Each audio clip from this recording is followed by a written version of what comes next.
allow the two It's okay. It's okay. Off your mind. It's okay. Off your mind.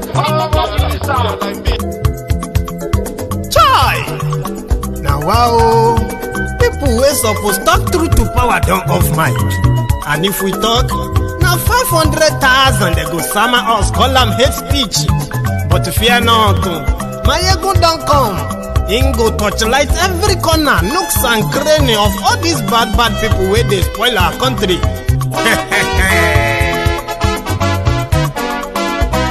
So my people make we laugh, oh, yo, yo. My ego don't come, oh, yo, yo. My people make we shout, oh, yo, yo. My ego don't come, oh, yo, yo. My ego don't come, man of the masses, oh, yo, yo. My ego don't come, oh, yo, yo. My ego the politico, yo, yo. My ego don't come, oh, yo, yo. This one not the off in mind, oh, yo, yo. My ego don't come, oh, yo, yo. And in the touchlight every corner, oh, yo, yo. My ego don't come, oh, yo, yo. Okay, some people be they holla say they want the power. Chai, them be promise us say we go get light and power. Them hustle sote they can't get the power. But now they know they do anything with the power.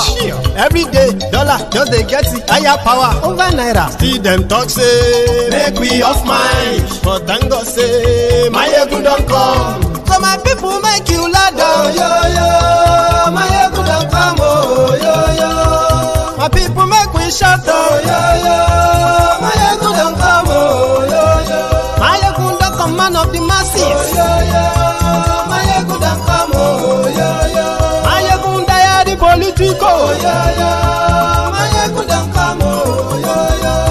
This one not they off in mind, oh, yo, yo. My ego don't come, oh, yo, yo. Person where they do evil, no one make person talk. Them say that my yegun, that man too they talk. He too they talk. Say my yegun diary, he they hot like pepper. But every day then they take money in bulk. Poor man picking, they the street they hawk. Still them talk say make we no talk. But thank God say my yegun don't come. So my people make you laugh, oh, yo, yo. My yegun don't come, oh, yo, yo. My people make you shout, oh, yo, yo. My yegun don't come, oh, yo, yo. My ego don't come, man of the masses, oh, yo, yo. My ego don't come, oh, yo, yo. My ego die the politico, oh, yo, yo. My ego don't come, oh, yo, yo. This man not the off in mind, oh, yo, yo.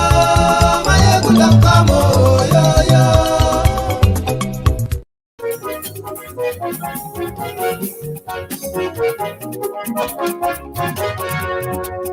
Hello there. Mayegun la wa mo la mo to do. Mayegun diary, number one. Good afternoon to you, good morning to you, and good evening to you from wherever you are watching from. This is Mayegun live. Mayegun diary, number one. Lórí Facebook, lórí YouTube. Mayegun diary, number one. Gbogbo bó ṣe ń lọ ni Mayegun já wa sí. Mayegun diary, number one. Àṣírí ọ̀jẹ̀lú kì í kó níbẹ̀ o. Mayegun diary, Thank you so much for joining me. Share this broadcast. Invite your friends. Invite your not so friendly friends and tell them that Mayegun today. Mayegun diary politico. Mayegun diary number one. Godfather. As much as a lot of you or us, a lot of us don't like the Nigeria police, today, one man will eternally be grateful to the Nigeria police. His name is Unknown Babalawo Lamidi Apapa, Ishawuru, whatever you like to call him. He received some beatings today at his at that old age. Even if they don't beat him again, it seems enough.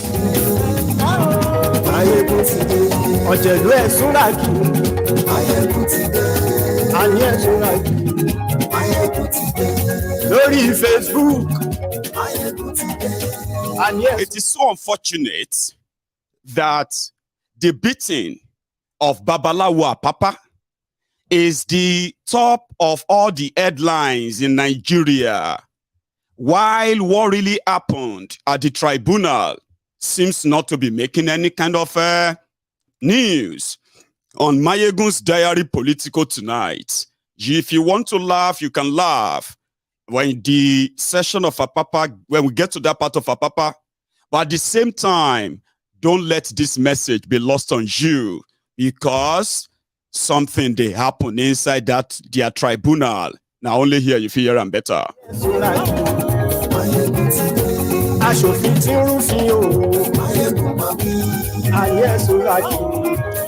All you have to do as you are joining this evening or morning or afternoon is to like the broadcasts. That's the first step.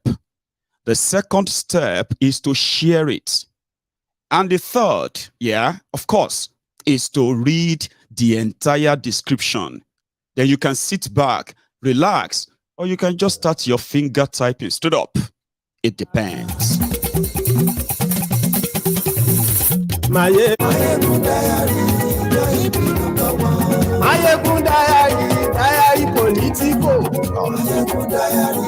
Let us start.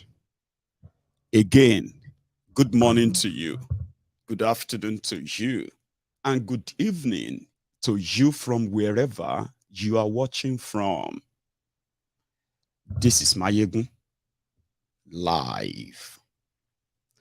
I have so much to share with you tonight that I'm going to try and speak slowly enough that I think that will make me not to miss out on anything. Babalawo Apapa, Lamidi Apapa, Agbado LP, they sometimes call him the Agbado Labour Party Chairman. But let's use the one that the Nigeria media calls him. They call him the factional chairman of Labour Party. Of course, he is not. However, the crisis in Labour Party, championed and then led by this Apapa and his group, is being sponsored by no other than APC, Egbekegbe, no doubt. From the word go, I have made it very clear that the intention is to derail, distract, and possibly withdraw the entire cases against APCO, PDPO. They are the wheeler dealers. Unfortunately, an old man that made himself available for this kind of asset job, I promise you this, he never bargained for the kind of beating, slaps, or whatever happened to him today. His intention was very clear, okay? And he's living up to that. Last week, they went to court. There is a court case against the normal chairman. His name is Julius Abure. Now, Julius Abure is the one known to the world as the chairman of Labour Party, especially the past 10 months before the elections. Nobody knew Apapa. But immediately after the election, and they started talking about go to court. Well, crisis started. Apapa's group discovered that Abure's group, right, they have committed perjury. Those they cleared and gave waivers to contest elections under Labour Party, right? Abure was accused, he's been accused of forging the signatures of other executive members of Labour Party in order to give the waiver to these contestants. Some of them won elections. Those who didn't win, or those who were rigged out, they are currently in court. So Apapa is expected to tap the real foundation that the Obidients are correct. You can say the real coalition the Obidients have with the Labour Party, and that's Abure. So they have to crush that. Once they crush that, the rest of the things built on it can crumble and collapse at a go. That's the plot. So they went for Abure, and they said he's committed perjury. So therefore, they are taking him to court. So Abure put together his own legal team, right, to fight the court and say the court has no jurisdiction. This is supposed to be a party matter. It shouldn't be anything to do with court at all. This is something that should be resolved within their party. But because the job is to derail everything and destroy everything, if Obi no go play ball, they'll go deal with the whole thing. We actually pop him up or the foundation they built on. It's as simple as that. Oh. In Nigeria, they call it political strategy. A criminal kind of arrangement, collusion, that people should be actually right now be arrested and be waiting to be jailed. But in Nigeria, they celebrate it. So, Apapa, who has nothing to do with Labour parties and what have you, surfaced. And they said he was their former deputy national chairman. But he since ceased to be that deputy national chairman. But they thought they could kind of resolve it among themselves until the courts gave Apapa and his group the audience they wanted. The money they were spending to fight all of this coming from APC, of course. Anyway, when they went to court last week, the court now said they had the right, they have the jurisdiction to hear the case of the two of them, Abure and Apapa. So all this while, they were still fighting in court to say if the court have the jurisdiction to hear their cases. So, but Apapa is already everywhere being presented. He's already been sacking people, suspending people, and all of that, so that his own 4 or 5 people, they will be the Labour Party, which is that of APC. So, the court ruled last week that, of course, they are going to hear the case, and they should all come back this Friday. That was last week. They said, come back next Friday so that we can hear all your cases. No decision was made. Immediately after that court's decision, Apapa and co, they walked out dancing, happier, And he said he is now in charge. And by the power of court, he is ordering the Peter Obi's lawyers to report to him in 48 hours to come and brief him about all the tribunal cases. Or else. So everybody just laughed it off. He dey bluff, he dey mad, he dey crazy, mean am. We be a papa, then born in papa, this and that. Everybody forgot. So while some were still like, oh my God, this Peter Obi just be everywhere. Sure you get. Small time or a video surfaced. Peter Obi was in London. The guy carried Uber from airport. According to him, he flew to France. From France, he flew to London. And he got a Uber because he wanted to say hello to the person who was doing birthday, Dele Momodu, Bob D. So Bob D is hosting a small birthday party or something for himself, or people were just like kind of stopping by to greet him. So Obi said he stopped by too. Look at your president. And this morning, wow, to see London to Nice. Wow. Nice back to London. And now to Lagos. And then to Lagos to Abuja. I said I must come here and say, wish you. Okay, there is one here on the right. And I must come here and wish you.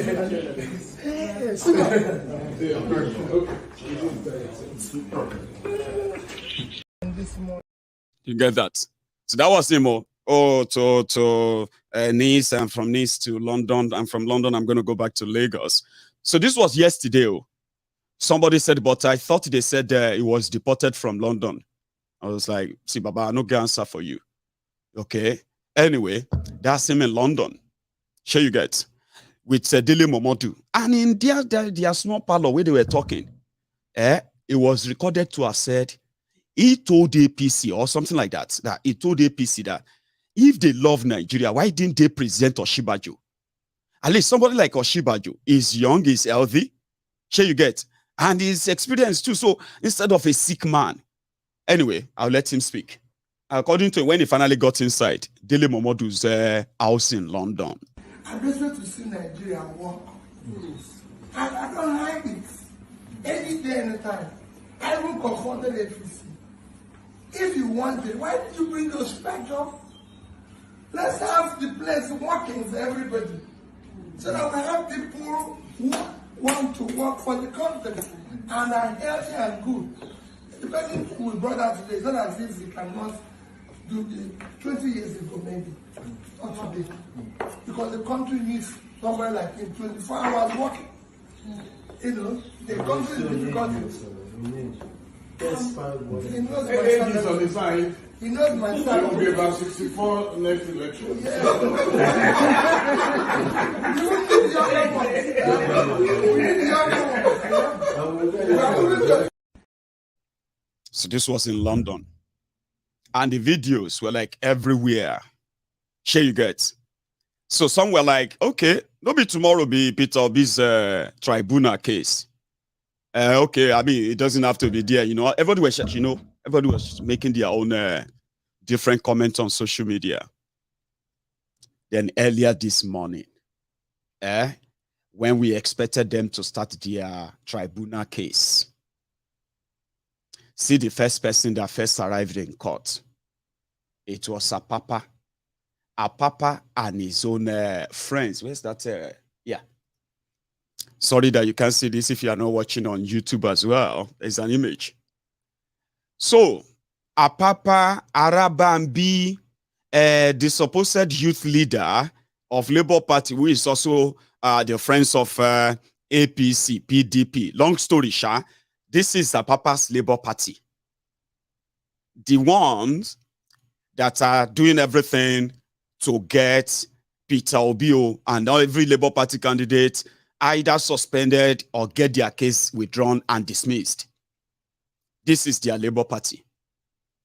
However, the drama started when they got inside. So the impression, according to people, was that, you know, maybe Obi will not be there.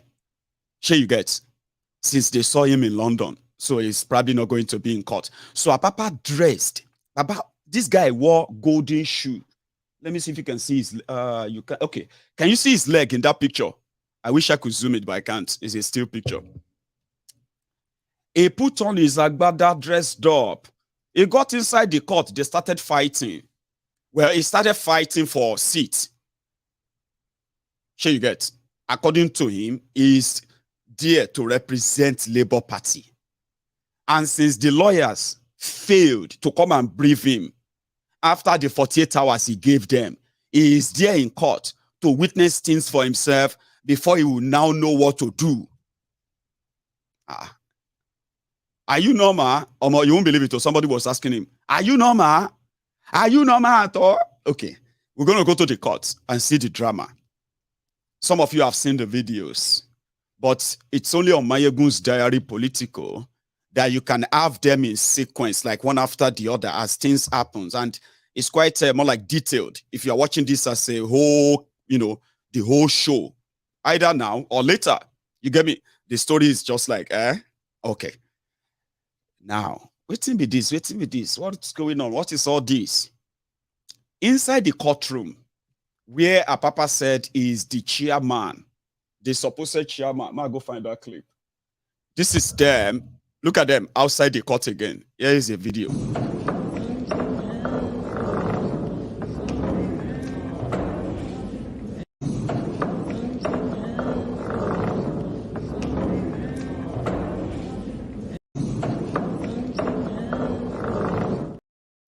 Mr. Apapa. He was like a rock star, golden shoe. Hey, today not today. Around that time, you know something I told you about the Obidients? Somebody's told me that, I mean, a lot of people have told me that, you, this Mayegu, you can be a very good psychologist. I said, yes, I majored in psychology. I major in psychology too. I told you that the power they have is their power of mobilization.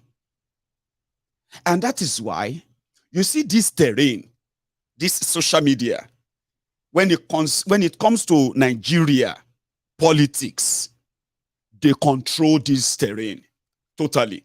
It is their time. They rule this terrain when it comes to Nigeria politics. And they know how to use the social media so well that Nigeria has been unable to defeat that social media, not like other African countries. Yes, they rule here. And you know what they do? Once they sense something, they will say, Obidients, gather here. They don't know why they are gathering. But the moment they start gathering, they will know why.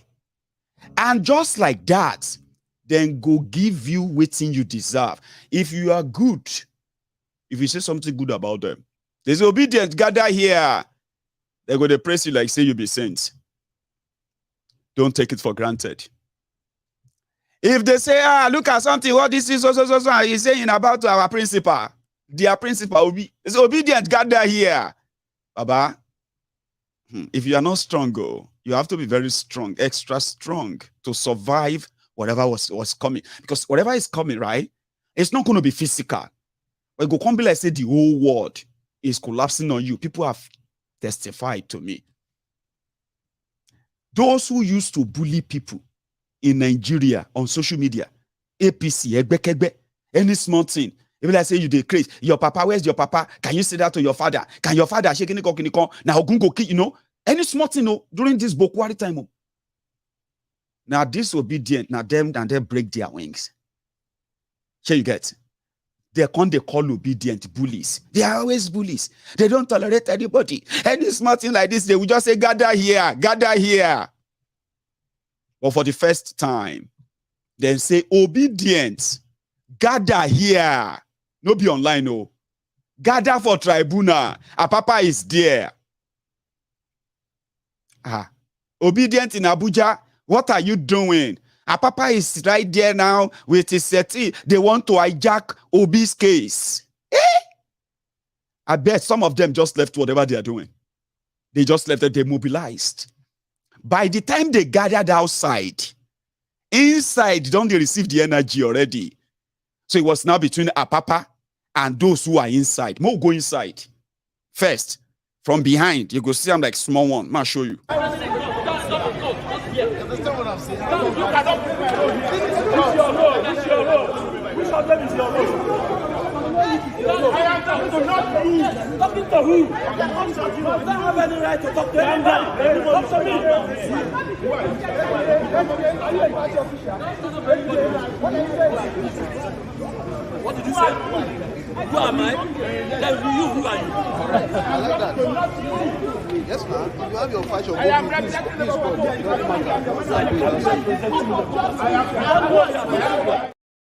Shengbowiri.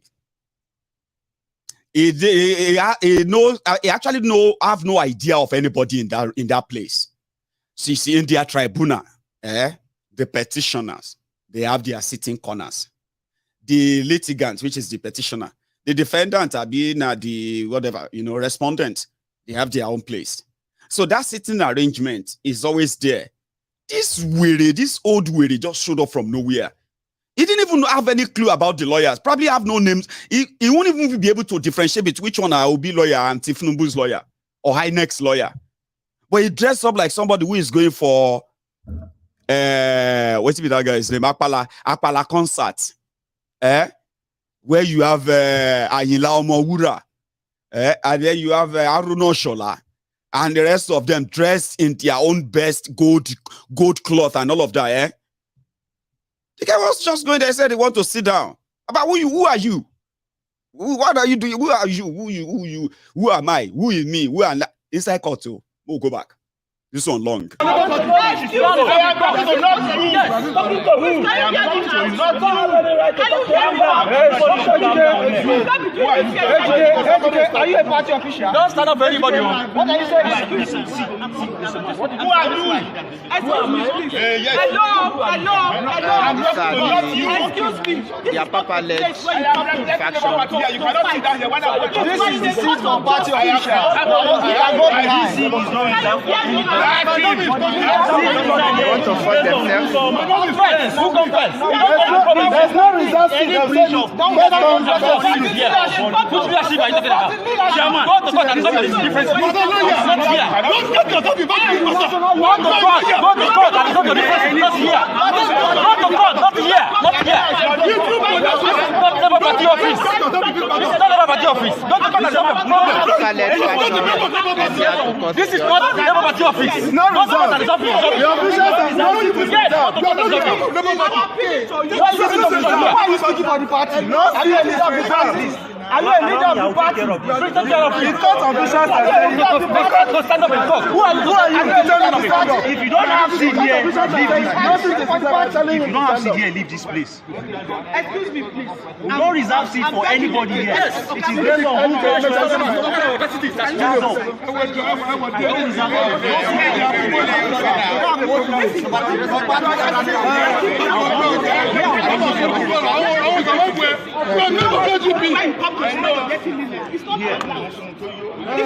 Just don't worry. Let's go first out. There's no seat for anybody.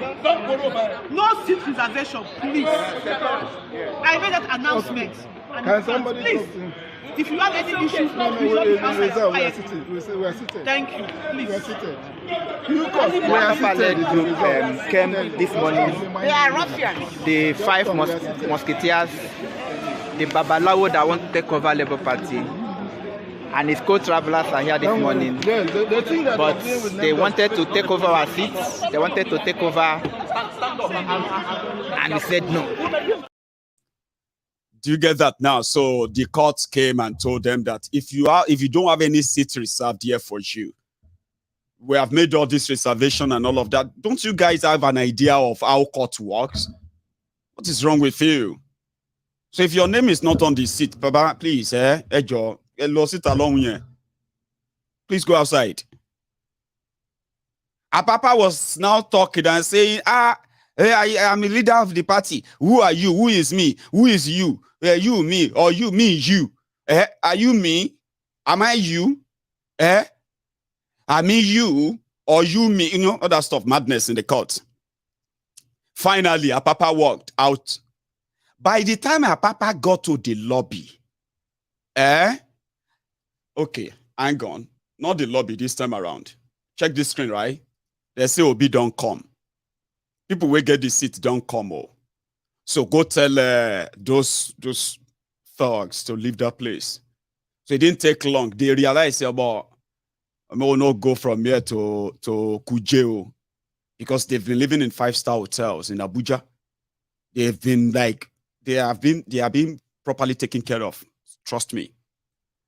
As Apapa was walking out, remember what I told you before? Obidients gather here. Now, Apapa didn't have a chance of being briefed by those lawyers. Sure you get. Obidients gather here. I think he stayed back in the court because something happened, which I am going to skip a bit and come back to later, okay? But briefly, when the court now started calling people to make appearances, APC people will say, I am so and so representing this. I am the candidate. I am representing the candidate. I'm representing the, you know what I mean? Like that. So Obi as candidate stood up, said he's representing as the candidate. A woman leader, Labour Party woman leader who was there as well, stood up and introduced herself as the Labour Party woman leader who is now representing Labour Party today. Now, so Apapa stand up, say, no, from that corner, not where the people who came to, who are petitioners sat from the corner, he started making noise again. No, I am the here to represent Labour Party. I am the one who have the authority. Who be this one again? This guy see they here. I say, I dey here. Oh. Around that time, those Obidients who are inside the tribunal, inside the court, they were already reporting back. It's like when BBC is giving you minute by minute report of something, of a case, I mean, a courtroom case that they are unable to stream live. So people were already like, Apapa madini. If you say this Apapa the crazy, so Apapa the mental, what's be all this? So they had to explain to them and say, listen, guys, no wahala. What happened was that the court had to step down Labour Party representation. So you get, since they have lawyers, since Labour Party have lawyers representing them in the case. So whether somebody coming to say he's sitting here because of Labour, they are just inconsequential, at least not now. So you get, so it wasn't anything big. But at that time, Obidients don't gather outside, including lobby. Now, so police come and say, Baba, if you want come out for your life, come on your cap, your cap. We will move you out now. We will do our best to get you out of here. Because you see those who are outside there, if we leave you for them, you be Muslim? He said, yes. Are you a Muslim? He said, yes, I'm a Muslim. Well, there will be probably a 2 o'clock flight that will take your body to Ibadan. They will still be able to bury you before 4 p.m. this evening. Or what do you think? He had to follow the police. Now, following the police, there are some people who are already upset with what he just did inside that courtroom. Because that's exactly what they wanted to do. Cause confusion, like the AA. You know, I told you about the AA. Action Alliance, or waiting with that party. The party that within 30 minutes of them appearing in tribunal pre-hearing, 2 lawyers represented the party. They didn't know themselves. They started fighting inside court. At last, they are like, okay, in shame. They say, okay, we are withdrawing the case. That was when the breaking news said, oh, tribunal dismissed the first case against Tifnumbu. So that's exactly what they want to do with this Obi. Cause confusion in a way that they will just be like, these Labour Party people, why are they always creating problems here? Sure you get. You know, go get tail, you know, go get this. And that will be making the headlines, not what is being discussed, what is really happening inside the tribunal. So I won't give you the shortest part now so that we can go to the proper one. Baba, stand up, oh. If you want me to protect you, follow us. I go rough and do you, or you go manage. Just remove your cap. Follow us. In the lobby, ladies and gentlemen, where people, like I said, were already upset. Like, why are you doing this? Someone even asked. Just right there. Watch this.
So that was the kind of, not so clearer one. Let's go back to that entrance when they were bringing him out again, right?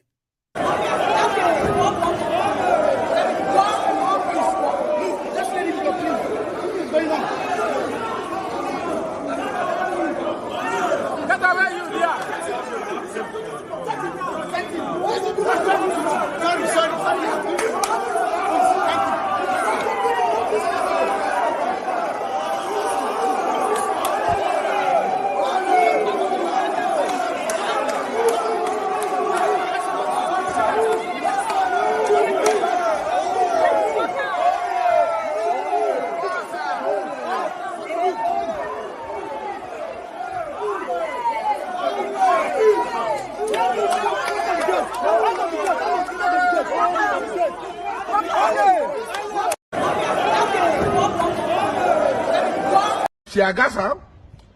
They tear gas him. He fell. He fainted. He passed out. He passed out. Now, there is another one as well. That person was using his phone, like it was like at the head, right? I want to share that with you again. It's part of so many claims from Olangu and all that.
Quand on ṣẹlẹ̀ ní pé ìgboro ti di propoyé, everything ló ti propoyé, ace. Ṣé ní pé ìgboro ti di propoyé, everywhere ló ti propoyé, ace.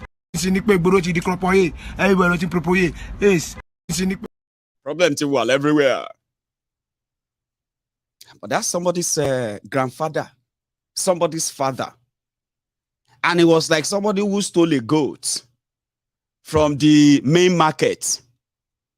And they are holding him like, ole, thief, ole, Apapa.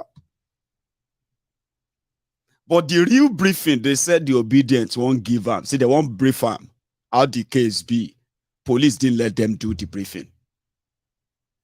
Yeah, that's the, that's the part where like they had to hold him with his agbada, pulling him here and there, just to get him to safety, away from where. So the court had to be like, so let's go back inside that court. Because some of the images you probably will miss. If you are watching on YouTube, like I said, right? Take a look at this.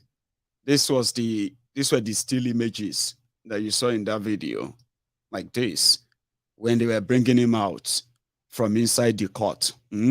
So this is the lobby.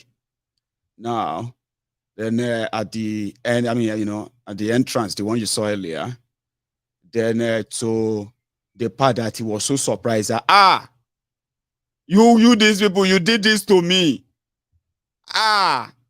Don't you have elders at home? Shock, he was surprised. Somebody said, Apapa, an old man, we no respect himself, decided to be the typical Nigeria rig system. And no matter what they paid him, Apapa is ignoring the force behind Obi. And he thought he could just walk in just like that and then destroy their case. But I realize some people slap him inside the crowd. At this point, it could be like say his mouth don't swell. You know that kind of thing. If somebody punch him for mouth or something. I'm just using the image now, okay? If you're watching this live, you understand what I'm saying. Look at his mouth. It was like it was then decam, somehow. Even in front of that same place, where they are holding him back and forth with his agbada, you will begin to ask yourself and say, see, look at this one. They were like dragging him on like a dying goat. Look at him. Somebody grandpa. Somebody that is probably is almost 80. But every time I remember what princess, Princess Balogun of the temple, the Yoruba Union princess. One day we were having a meeting. And that meeting was about somebody who has committed a very serious crime. And then in that conversation, they said, well, we thought he's an elderly person. And she was like, no, elderly Oshiwoni. Which elderly? Because he looks like 70 or 60 years old. Poverty will make you kind of, it's not a good thing, is it? Poverty ages you. You age faster than your peers. There are many of you today that if you see your mates, your schoolmates, some of them you would have prostrated to greet them. I say, Rasa, Elesa. AK, you don't know me. Na me, Mayegun. You don't forget Mayegun. Don't prostrate and greet me now. We are mates now. You were even older than me by 2 years. Mayegun. Now you be this. Now me. Remember. I said, you look older, gone you. What happened? He said, it's a long story. Nigeria is there, Some said that Nigeria poverty made Ishawuru, Lamidi Appapa, to look like somebody who is 80 years. They say if you look to and fro, if you know past 55 years or 56 years, he may not even be an old man. But some said, Abba. Say, no, the man don't nearly reach 80. How can somebody, 70 years old man, turn himself to this? Because, internet will never forget. Small time now, the Obidients will look, they will find his children on social media. It no go take time. When they find them, I'll tell you. They will look for his children. They will look for where they are. They will bring out their pictures. And they begin to say, look at Ishawuru's children. No? Sure you get somebody, grandpa. How much them pay him? How much them promise him? Meanwhile, back in their same court. So from what the court had was that INEC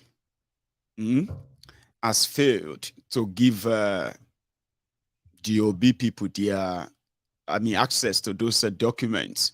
I'm talking about the ones they use for their elections. So today, after the Appapa's drama is gone, back to business. So it became obvious that INEC in Nigeria is actually in that tribunal as if they are also candidates in that elections too. I'm like, well, what do you expect? So they said INEC refused to release all of the court-ordered documents that they use for their charade election. I'm talking about the results that they announced. So yeah, go bring out your results, the ones you announced. They said INEC is not giving them what they want. And 5 times they have written to them reminding them what the court said, what the court, So when INEC will respond, INEC said, Peter Obi lawyers failed to pay the 1.5 million naira they were supposed to pay to get those documents. Are you not supposed to be government institutions that you just conducted an election and by law, you are going to be expected to present the result you announced? So they just told them that in the court today, in that their tribunal. However, Tifnumbu's people were like, no, that wasn't what we discussed the last time. Anything they gave to you, just take it like that. You cannot start asking for court's approval to get the election materials. No, we can't build our prayers properly in front of this tribunal if we don't have access to all the documents that INEC said back all they did. So they told them to, well, we would have to see you again on Friday. So which means on Friday, we'll probably have no drama like that of Apapa. We'll have no drama like that of Arabambi. And possibly, they will probably have been kind of investigated and held to the point that today they haven't committed any crime. Or you know why? Because during that drama, I think the court is probably yet to see it. When all those videos you saw. Like, where's the other one? There's a particular one that, hang on. Let me see if I still have it.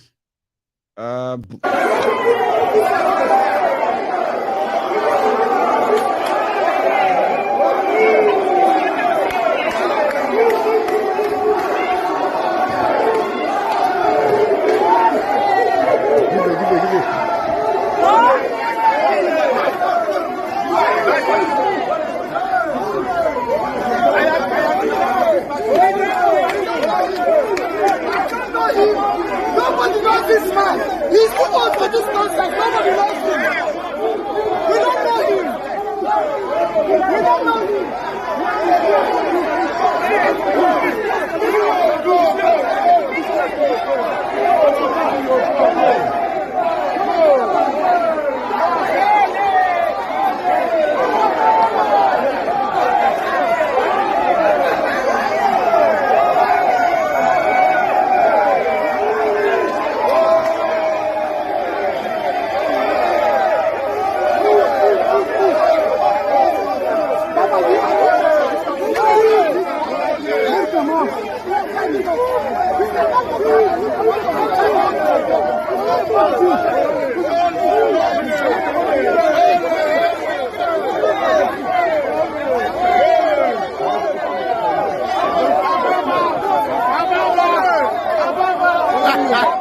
Yeah, where you are telling him that this man is too old for this nonsense. This man is too old for we don't know you. We don't know you. So asking the question of how much do you think they promised him, and how long do you think that money will last? Or no, you know what? Clear that. Right? Let me rephrase the question. How long do you think, or should I say, how much do you think will be enough for you to do the kind of what Apapa is doing?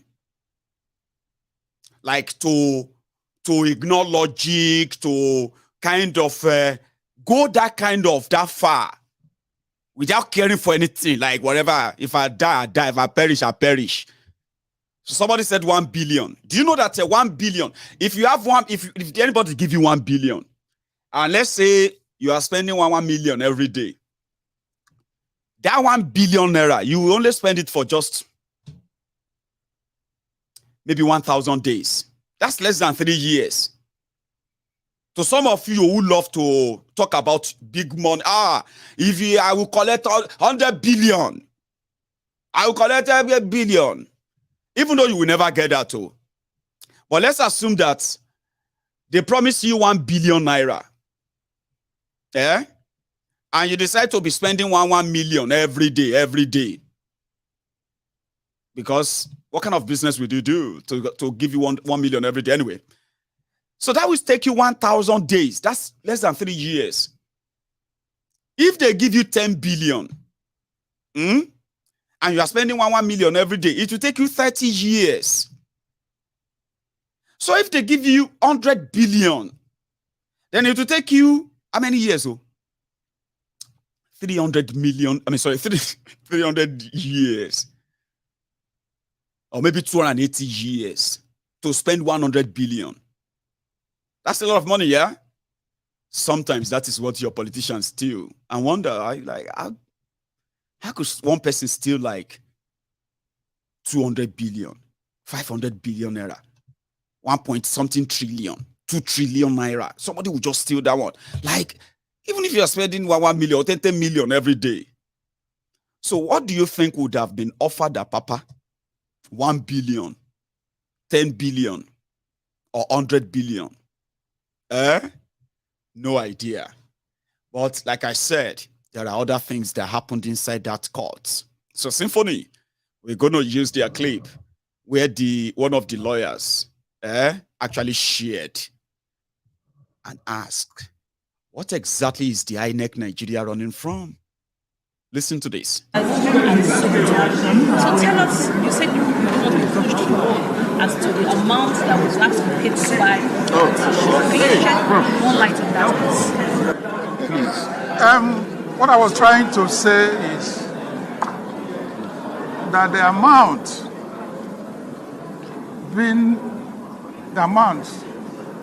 that was being demanded,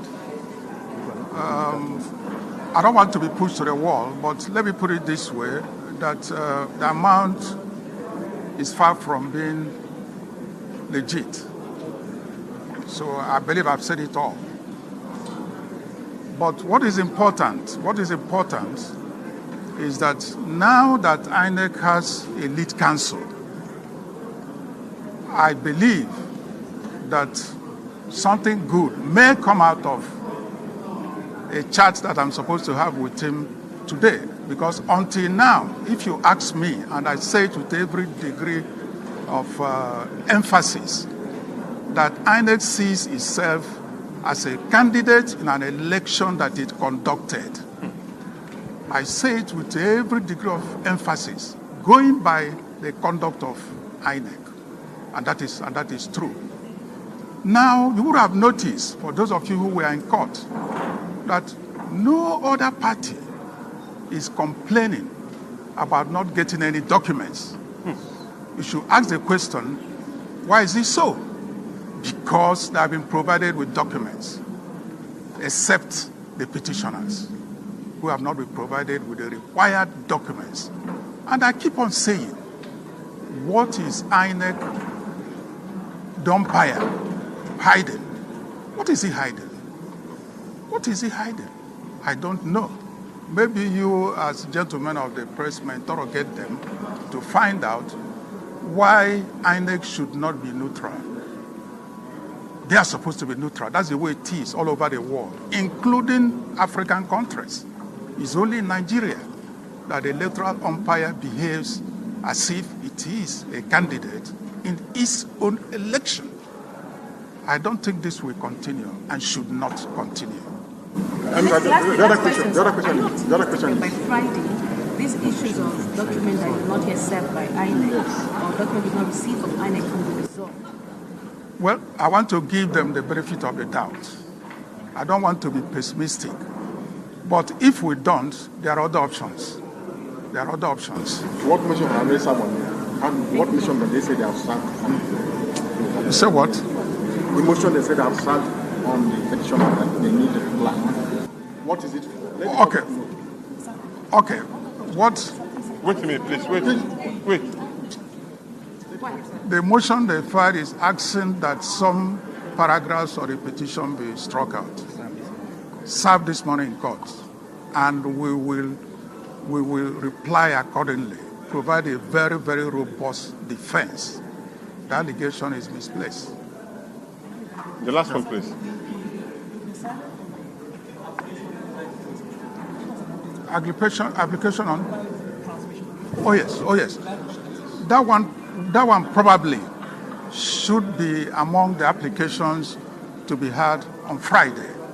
But surprisingly again, I believe it will surprise you, that INEC is objecting. A public institution that is being funded by the government, representing the people, is saying they don't want the people to enjoy live streaming. Are you not surprised? Again, you ask yourself, what are they hiding? What are they hiding? What are they hiding? I don't. I hope that summarizes it, yeah? I'll leave the rest for you to add. You know what I mean? That's from the court. But do you all know that there is another kind of big fraud that is currently taking place under this Bokwari just few days before the end of the part 1 of your Armageddon and the beginning of the second stage of the Armageddon? I don't think Nigeria will survive it, but that's a story for another day. But do you know that the 22.7 trillion naira that Emefiole printed for Bokwari's government that they shared, in order to cover up that illegality, there was no single National Assembly approval for it. Bokwari and Emefiole, they broke the law. But wouldn't you be so surprised that somehow, just 3 weeks to the end of Bokwari's inglorious, murderous, bloody, terrorized tenure, the Nigeria National Assembly adopted all of that money. They adopted all of that money and they dumped it into the Nigeria national debt. And they made a sort of motion in their National Assembly to approve all of that printed money, even though this printing lasted for 8 years. Not a single approval came from them. But suddenly, they quickly added it to the national debt of Nigeria and decided to sell it off as a bond so Nigerians can buy the debt, cover the whole thing up. Do you know how that happened? Now $30 million. Bokwari's government gave to the National Assembly members in order to do all of that archer job. Omo. Nigeria had to finish. Honestly speaking. You see, in the House of Representatives, they collected $15 million, 15 million, and they gave that to Gbajabi Amole. Gbajabi Amole collected $15 million and he gave $10,000 to each member of the National Assembly, of the House of Representatives. Multiply $10,000, 10,000 by 360. What you will get is going to be $3.6 million. But he didn't give them that money until a few days ago. And why? I'll tell you. Before the Asharid election, Bokwari's government, through the Central Bank of Nigeria, right, gave all the National Assembly members, senators, or reps, so $50,000 US dollars each. As just like, okay, just take this for your election. PDP, APC, ABGA, all of them collected. It didn't make noise. So by the time the election was over, they just told them another 10,000 is coming. Well, not 10,000. Okay, it was meant to be another $40,000. But this time around, Gbajabi Amole, after collecting the share of his own 360 members, Rubber Stamp Lawan, after that one collected their own share. You know, they are not as many as reps. So they shared their own money, just like $50,000 to each senators. and the leadership of the National Assembly, including the deputy vice Senate president, being a deputy Senate president, or leaders of the House, so they shared about $6 or $7 million for people. The rest, they collected 50,000 US dollars. But when they got to the turn of Bajabia Mole, Shishi, they no get. Shingbai, they no collect. The 15 million was cooling off somewhere. Until a week ago, which was last week, some members started hearing that the money they shared to them at the National Assembly, at the Senate, they are supposed to collect. So your speaker collected $15 million. So the deputy speaker, that was a guy, they decided to call in to reconvene and have a quick session that they are going to treat that issue. It would have been a big scandal. Before they could call any meeting, Bajabia Mole ordered the clerk of the House to send a message to all the House of Representative members that, listen, we are going to adjourn indefinitely, which means until further notice, we are not sitting again. But before then, right, here is $10,000 for all of you. So $10,000 by 360 is 3.6 million minus $10,000, which is Bajabia Mole is one of the 360 House of Rep member, but he's the speaker, so you won't count him. 359. So by the time he gave them all that money, you know how much is left for Bajabia Mole? $11.4 million. So the rest of his colleagues are like, we don't go agree. Why can't shit be this? Now that wahala we they said to us, we are talking right now. They are looking for Bajabia Mole. They are asking for the balance of their money. All of this just to dump money printed on the rest of you as debt. You will pay. Now you go pay the debt. In order to cover the criminals who perpetrated this crime. Bokwari and Co., what did they do? They paid those who were supposed to probe them and report back to you that they don't finish you. Your children that you are praying for, Baba, Ojola, tomorrow, their future have been mortgaged already. And this is what that simply means. Sorry about that blinking. It does that all the time. It's crazy, isn't it? Don't worry, I'm saving money. I'm going to get myself another camera that will actually stay on like this. And then, when it's plugged, it keeps charging itself. That's pretty much better than all this film and all that. I apologize. Yeah, they paid them to cover it up. And they did exactly. They used your National Assembly. They used their own authority to legalize the criminality done by Bokwari. And they got paid at your own expense.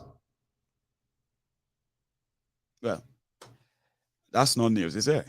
It's probably not something that should move you, but no? Okay. Look at this guy. They said he's EFCC, one of the EFCC young staff. Now, his story is so sad. Yeah? As you are looking at him, he's dead. They have killed him. And he wasn't killed in line of operation. Like, okay, let's go and arrest bad people. Let us go and get all the bad people and, put them in jail. Sure you get. That's not the reason why the young boy got killed. The young man was beaten to death by his senior colleagues in EFCC. There is a current scandal going on inside the EFCC in Nigeria. I don't know if you have heard about it, or you may never hear about it until I tell you. Abi? The scandal is that let's take just 2 steps back a bit so that this won't be shocking to you. Okay? When APC, Egbekegbe came in, there's this guy, Magu Luther Crook. Magu Luther Crook was the EFCC chairman And it was like, what's that guy's name again? Oh, hey, I wanted to remember this Sherlock Holmes. It was like a Sherlock Holmes of Nigeria, crime busting syndicate, kind of, like he's a Superman and all of that. He's going to clean everywhere of, all the thieves in Nigeria. Magu is coming. You need to run, if you're a criminal, Abubo. All that thing, Abubo. I happen to be one of the first people who said that. You this Mayegu, shut up your mouth. He's doing a great job. Babana Bobo, you be Mugu. If you have actually ever believed any of these guys and you are still believing in anything they say, you be Mugu. Mugu Giti. Now they give them that lifeline whether they take survival. Because without you, they would not actually amount to anything. So what happened? He was doing an actual job. As they were announcing, we have the arrested so, and we have discovered 500 billion naira inside GP tank. We have arrested. It was like everywhere. Asholeni, Asheba Bauli. You know what I mean? Most of you didn't know that he is Ogbojule, a very strong hardened criminal wearing suits. Now, under him, I heard that returned loot were also relooted. You know what they were doing? Once they arrest someone, okay, no. It's not even like arrest somebody. It wasn't like that kind of a smart. Here you get. People were snitching. I'll tell you this for free. When APC Egbekegbe came in, they were saying something about whistleblowers. I don't know if you remember that. Whistleblower policy. If you report any stolen money that you know, if you report any corruption anywhere that you know, and it is successful, they will pay you, remember, 5% of whatever money they recover from that. Do you remember that time? Oh, a lot of you don't even remember. Now you just remember. Say, okay, I remember. Why are you going to remember? When Bokwari came in, they did something called whistleblower. If I pick up my phone and I say, hello, I can't mention my name. I can tell you this for free. My Oga, where they work for, inside this house, we get place where they keep money. And I know saying I still ain't steal the money. EFCC, they will say, okay, whistleblower policy, you'll be protected. So don't worry. Once it's successful, they will pay you 5%. Baba, within a space of 3 months, this is not, I didn't make this up. People have reported 33,000 whistleblowers reporting from local government to even not empty people where they work for private sectors. People were beginning to snitch on themselves. Now, when to now collect your 5% story started. Under Bokwario, whistleblowers, they're on the run. You don't hear that before? You blow whistle. Ooh. By the time they made money from the whistleblower, the loot that they have recovered, and you're asking for your 5%, they go arrest you and say you are also a criminal. Whistleblower, they're on the run. You don't hear that before? Yes, they look for whistleblower. You know why? Because the properties they are recovering from these looters, they are devaluing them. And they are like, see, 3 things they are doing. First, when they take all the properties back from these criminals, they will now pick the choice properties for themselves. For example, if they say, Mayegun, we have seized 5 houses from him, 3 houses in Banana Island, 2 houses in Asokoro, and Mayegun is being investigated for a fraud of 500 billion naira. So the media trial will start. While all of you are reading about Mayegun is there in somewhere in one jail, and is going to appear in court in December. This is May. The court will say, come back in December. They will throw me there. Now, you see some of those my properties, because they have accused me of crime now, Abi. So those properties, they will now what? They will now choose, for somebody like, they will say, okay, That one where they are Sokoro, change the name from Mayegun to Umaru Diko. Sure you get? So they will change it to Umaru Diko. And they will do all the documentations that says Umaru Diko have sold that property to Ismail Asambo for 50,000 naira. If you say, oh, this property is worth over 400 million naira. But when the EFCC document will show up, they will pay 500,000 naira for the old properties, for the old property. So they were doing all this paperwork, changing things, eh? All the return loot that they say they have relooted all the return loot. How can you reloot all? I mean, how can you loot the returned loot under Bokwari? They saw money inside the Koyi house. They saw money inside the former NNPC GP tank. They saw money inside burial ground. Where are the money? Nowhere. So it was when their power play now started that Maguluta Crook ended up inside the asshole rock cell. For 2 months, they were trying him inside the asshole rock. Last, they just choose this Bawa. Bawa, this and that. The whole fleecing and stealing continues. You see all those Yahoo boys. Those Yahoo boys, you see all their cars, Sahara. You see all those internet fraudsters that usually spend so much money on expensive automobiles. You will see them cruising in expensive latest automobiles. For EFCC, na Sahara.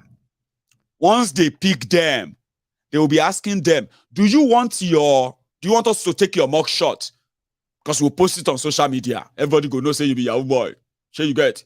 You're going to jail. Or you want to part with 3 of your cars. And those Yahoo boys too, who want to leave everything, they will leave their expensive automobile cars for these EFCC staffs. Some of these EFCC guys, some of them have as many as 5, 10 cars. No cheap cars. Oh. They didn't pay a penny for any of them. These were supposed to be proceeds of crime.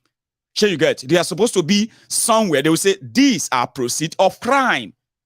Because if you go to court and court says return them back to the owners, you lost the case. If EFCC carry you in Nigeria, because somebody said you are carrying laptop, you must be a Yahoo boy. And they grab you. Once they grab you, Baba, the day you finally go back to your house, they would have emptied everything they can get from you. Everything. If you have built a house, they will make you change the document. It is as bad as that. If you don't want to be jailed, because if you go jail, they will still sell your property to themselves. Not called to EFCC guys. They will take your property, take whatever they want, gold watch, money, clothing. I mean, name it. Now, they said this young man was somebody who was supposed to enter them, keep the record of all of the items that are proceeds of crime. So they told him, they said that on one occasion, when he was entering all what they collected from supposed Yahoo boys and other criminals, and they told him to sign it off. That's all. It was like, no, that is not all. I can't sign this off. I mean, I saw the pictures, I saw everything that we collected, I saw all of that, but this is not what we have. They said, are you mad? What is wrong with this one? We said, sign it off. We are your seniors. Sign it off and say we have put everything in. So he disagreed with them. About one of office in they now set up that he had a crisis. He had something happened to him that they had to quickly rush him to the hospital. And that is when he died. But it was later found that they beat him to death. A greed of man, you will say. If they can do that to one of their own, think of what they will do to you. I mean, that's exactly how I see them. They don't serve anything to protect anybody, Baba. You are on your own. So they say. Now, I'm going to read this part. It's a long one, oh. Here you go. Well, maybe not long one, but it's more detailed. The issue of 22.7 trillion, which is, Angono. Yeah, but I think I'll come back to that. Here is another one I want to add to it. Few days ago, the United States Embassy in Nigeria, they released a statement and said the U.S. Secretary of State, what's it be name again? Something Blinken, I'll be blanking, right? Said they are placing visa ban on those who contributed to the disruption of the 2023 elections, the violence and all of that happened. And it was like a breaking news. A lot of people were saying, yes, they have banned Wiki, they have banned this. People are kind of trying to think of who are those that America is banning. Visa ban. Others were like, about don't waste your time on useless visa, but visa ban Oshiwo. Shena today, where everybody who knows America very well, if America is going to sanction you, they will announce you. They will announce what you have done. They will announce all your associates, all your businesses in their country. They will tell you the details of what they want to do with you. But when it comes to Nigeria, now then they announce visa ban. You don't go know who them ban. Although there is this justice that gave the judgment about the on the Imo governorship election. You know that Supreme Court justice who said, "Oplesons or Digba, who made Oplesons or Dijo, your Supreme Court governor." That woman, Kekeri Ekun, she was denied visa. They said it was because of her role in the election in Nigeria. So they've banned her from going to America. So anytime they want to do all this, their judges international, it will never be able to go to America. But you see, there's something about America and all this West. I live in the UK. Some of you live in America, so you have an idea of what I'm saying here. It is kind of, if you are not living in any of these countries, or if you're not living in the West at all, if you're living in Nigeria, this message is for you. Whatever is going on in Nigeria, look at me very well. The West has just one single interest, and that interest is their own interest, not even the interest of yours or interest of Nigeria or anybody. No. Their interest, whatever their interest is in your country, is the reason why they will team with anybody who can tell them that they will keep that interest intact, safe for them. And they will deal with anybody who can guarantee that until that person can't guarantee it anymore. If you have a dictator that is actually drinking your blood every day, like they told us of Idi Amin of Uganda. You remember Idi Amin? Yeah, they said he was eating human flesh, he drinks blood, and he was so cannibalistic and all that. America don't give a damn. They don't give they don't give an F. Trust me. Make una they kill yourselves every day. The only time human rights will sound somehow, human rights and all of that will sound something to America is when they realize that their interests won't be protected by those who have seized that power. America gave Tifnumbu the deal on the drug trafficking. He gave up his friends. They gave him a fine, a pat on the hand. And some are saying, what if he's actually their assets anyway? Have you read some of his, some of their cable messages where the ambassadors in Nigeria who have sat with some politicians in Nigeria, they are cable back to America when they are wiring back what their politicians in Nigeria told them. So it's all about their interest anyway. So when he said, you see, when America say they are sanctioning anybody, whether they want to sanction you as an individual, or if they are sanctioning you as an individual, all the American friends, like this UK, like so many other parts of this world, they will follow suit. Wherever you have all your investment, people will begin to advise you to move them away from all those territories.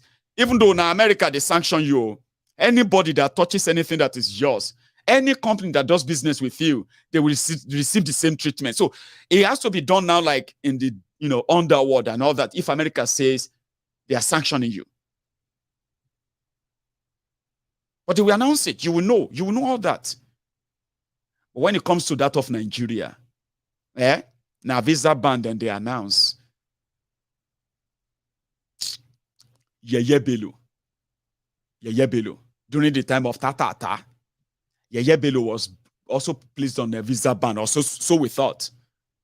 But every time Bokwari was going to America at that time, Yeye Bello will be one of them who will follow him to America. Because he won't need their visa anyway. I don't know how that works. Or they will have to still give him the visa anyway. So a lot of people knew that it was just a joke when they say they are announcing visa ban. We are going to announce visa ban. Irony. All those are just bobos. Now, then they realize that their interest is no longer, and in that of Nigeria, the interest of America are in 3 things. The first one is that of your oil. The second one is what Nigeria has to pay for any arms and ammunition from America without them having to go to buy from Russia. You know that? So America want to be at the forefront. They want to take your money for that. Whatever you want to do with the weapons, that's your business. It's none of their business. As long as you are not taking that money to Russia. So America is interested in that. In that your oil, they have always been interested. You know that. Abi? So anything else is your own problem and concern. If you like, kill yourself. If you like, eat yourself. If you like, burn yourselves. If you like, rig yourselves. That's your problem. For those who know them very well. So today, the news now came. They said, American Secretary General, General Secretary of State. Secretary of State, Blinken. I've been a Blinken.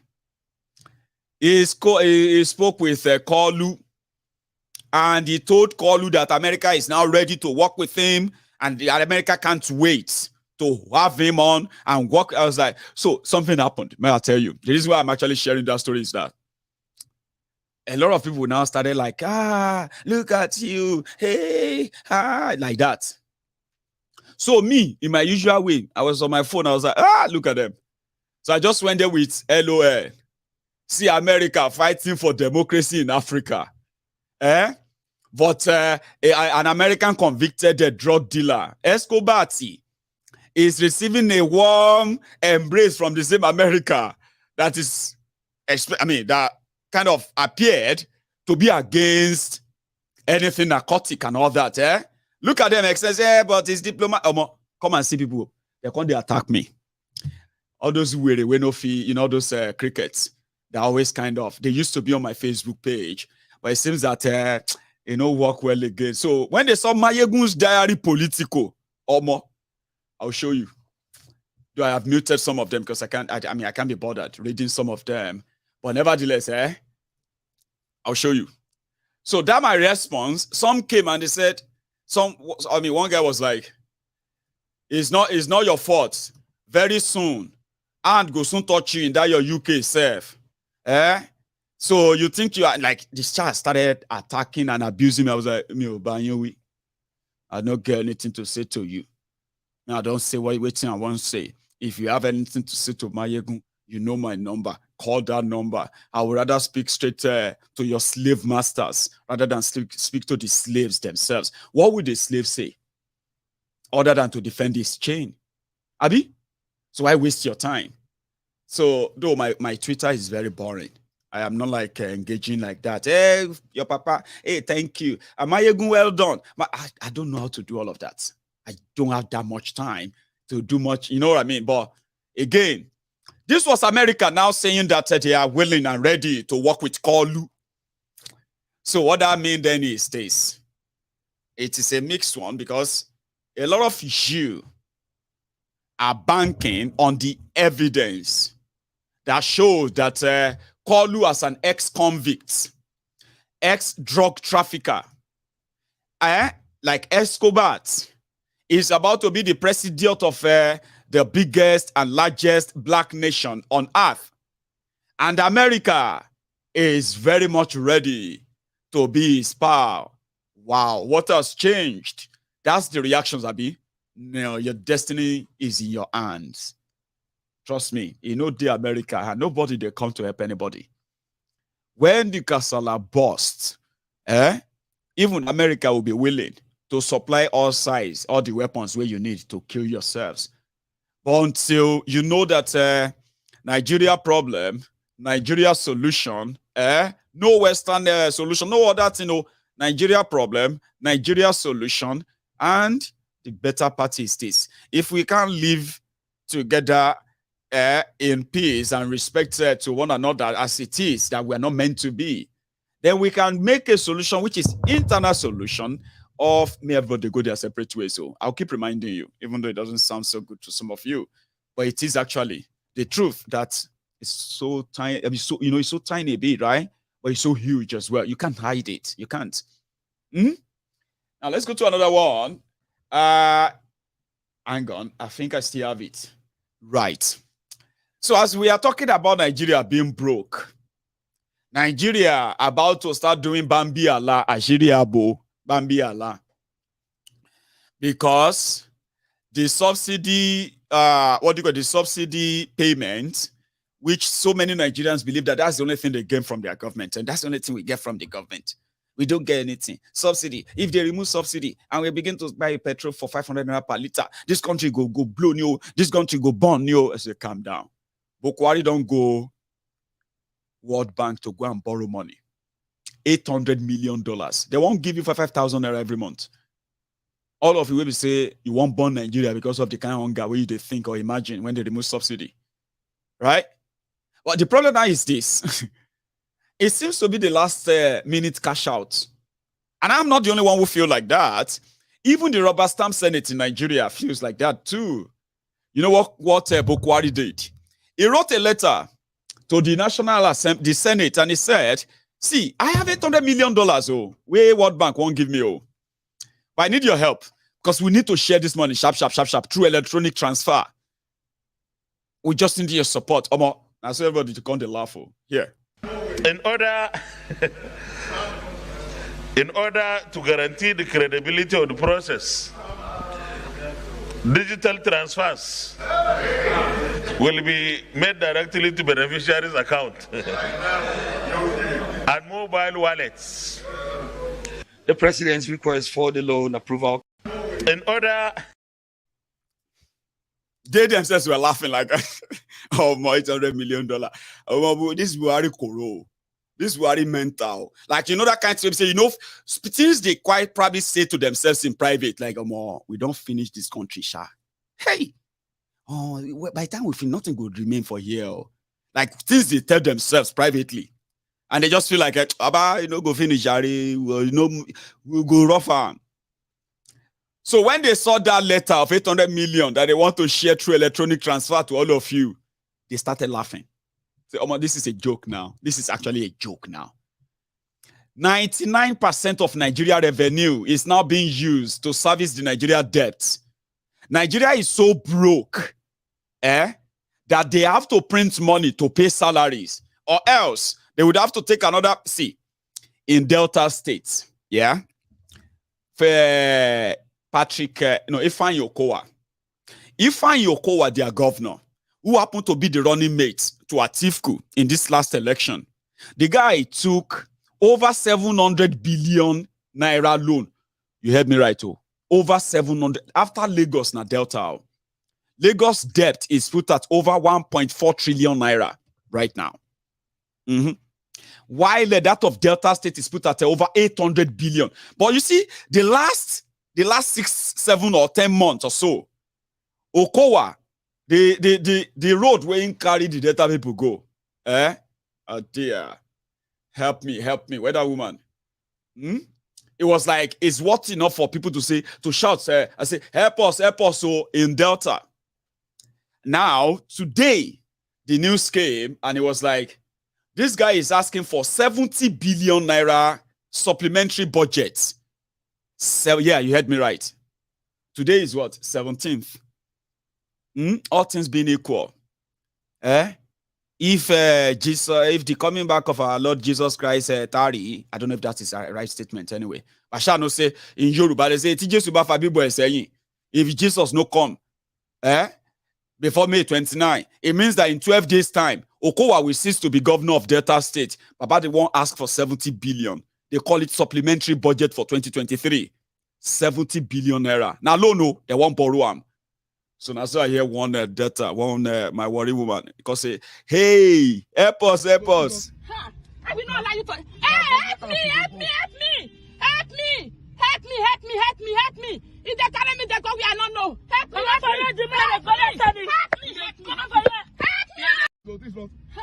will not allow you to. Hey, help me. 70 billion. So by the time they put together all the debts of Delta State in 80 years of Okowa, now tertiary tension. Now, if you pay 1 trillion, now you go collect small change. You know that thing. They say, how much be all of our debt in Delta? I won't pay them. They say, bring 1 trillion, we'll give you change. But when you go to Delta State, are you from Delta State? How is Delta must be like Dubai, where your governor collected nearly 1 trillion naira in revenue. In fact, he collected 1.8 trillion, nearly 2 trillion naira in revenue, both federal, 13% derivation, this one and that one. Last, 8 years, is going to leave you with a debt of nearly 1 trillion. And schools still don't have seats, desk, or even roof in so many parts of Delta State. Roads. And talk about, oh man, I mean, but again, it is just what Nigeria is. A crime scene where nothing they shock me anymore. I mean, after Papa's beating, the guy still do interview on Channels Television. I won't forget. I mean, I'm not going to try to forget that, okay? So that, you know, it's be part of this. Apapa? Bring your evidence that I have collected money or we have collected money from anybody. That is not, it's absolutely untrue. That's that. The second one, obviously Peter will be taking side. Is he the Aburi? I mean, Peter will be taking side. You see, I don't want to keep on exposing, but he deserves to be exposed. He deserves to be exposed. Some time ago, in one of the interviews he granted, he said he does not know me at all. I want to tell the whole world he's a liar. And let me tell you why I say he's a liar. I've been trying to cover him, but he does not deserve it. The reasons are this. One, this is a man done his primary in Asaba. I did the opening prayer. And I was not a young officer. I was the deputy national chairman of the party then. So not a junior officer. This party, I've been 21 years in this party. No wonder Papa was so alarmed. He said Obi said he didn't know him. How could Obi say he doesn't know Apapa? The Babalawo that did the opening prayer at your primary election in Asaba. Maybe Obi will remember later anyway. Or maybe he didn't pay attention. Because Apapa na Babalawo. So the prayer may be like, maybe they may think somebody is just chanting Ijala out there. Here you get, like maybe the Yoruba Nigeria tricks. I'll be waiting to record that thing. Ijala out there. They will not say he's doing prayer. Unfortunately, that's the only thing that Papa could remember. And he's sad that Obi didn't remember that. So Obi is a liar according to him. That's a Papa.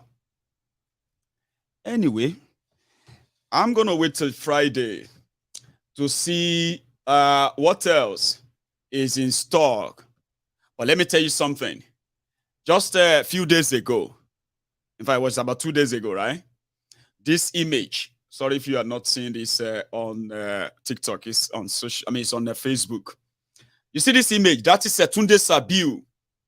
Tunde Sabiu is Bokwari's personal secretary. Now, Tunde Sabiu is called the captain. Now, just brief background of Tunde Sabiu. Tunde Sabiu being the personal secretary to Bokwari through Abba Kyari, your de facto president that died of COVID in 2020. So, Tunde, immediately after Abba Kyari died, Tunde decided to take his place. I'm talking about showing up as somebody who is the personal secretary to Bokwari Whatever it tells people is what people should know that Bukwari said. So they call him the class captain in Aso Rock.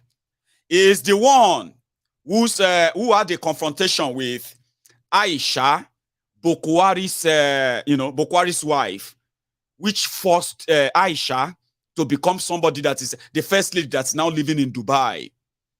That's Tunde. He is a very powerful young man, billionaire, and he's made so much money for himself through this Bukwari. He is a former recharge card seller. According to his history, former recharge card seller, as of 2015, is working. That was him there. That's him now, packing his stuff out of Old Rock. He's very kind of, he's done very well for himself in the last 8 years. But do you know why I'm showing you this picture?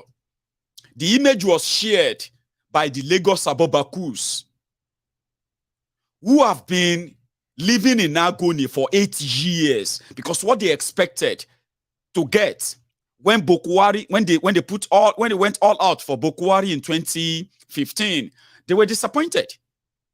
So they were like, it was more like cat and dog.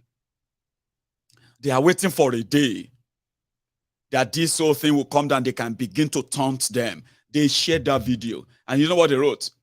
Finally,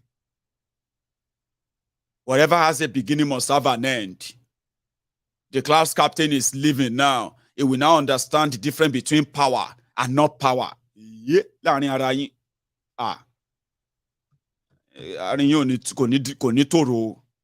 Because you see the next canker worms that are going to walk into your Old Rock, they will be worse than the Buhari days, the Buhari diddens. Yeah, the Buhari did not choose, the Buhari dijatus, all these cyberbarians that you have managed to get over in 8 years. You see these ones that are coming, now Agbero in the villa. I'm show you waiting there. They don't get, even the one we get chance enter villa. A look picture, is bigotry. We never let him just kind of, watch this. Yeah, villa, Aso Rock. These are past presidents. President Momodu Buhari, your picture is coming here again. This one, our Major General Momodu Buhari. After him, General Ibrahim Babangida, Chief Ernest Sonekon, General Abacha, General Abu Salam, Abubakar, then Chief Olusegun Aremu, Yaradua, then Goodluck Jonathan. President Momodu Buhari, your picture will be here. Ashiwaju na go put down. Then, after 8 years in office, hello, Ashiwaju picture will be here. Obingos, Peter Obi, your picture no go there here now. You don't believe in Nigeria. You don't believe it's not a miracle, okay? You go back to Agulu, Onitsha. Go the reign there as the president of Twitter. Obingos, dear Obidients, I want your tears. Hello. Hello. I want your tears. Obidients, Obidients, Obingos. Peter Obi picture no go show here lie. Make it go back to Agulu, Abi Ipop, Abi Biafra. Hello, you dey hear me? I go press your neck. Yeah, villa. Bro, think it's part of the team. You know that kind of thing that you be like, our APC, it's us now, it's this or that. There are many like them too. They've been waiting for this time. And you will think the Bokwarian is glutonic scavengers, the freeloaders, and the destroyers, who were everywhere, and everything they touch, they hate them like termites. Everything about Nigeria, they hate everything like termites. They are leaving the carcass down for the Agberos. So by the time the Agberos enter and you see them in their true colors, now there you go know say Nigeria no get future. You will see the bigotry. you will see the division. You will see the state-sponsored bigotry. Baba, you go must you.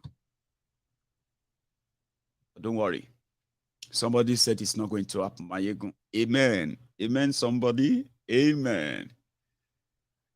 I have a clip to share with you again. You see, I'm just doing them little by little, just to give you this kind of, I told you I have a lot, and I don't want to waste time on them.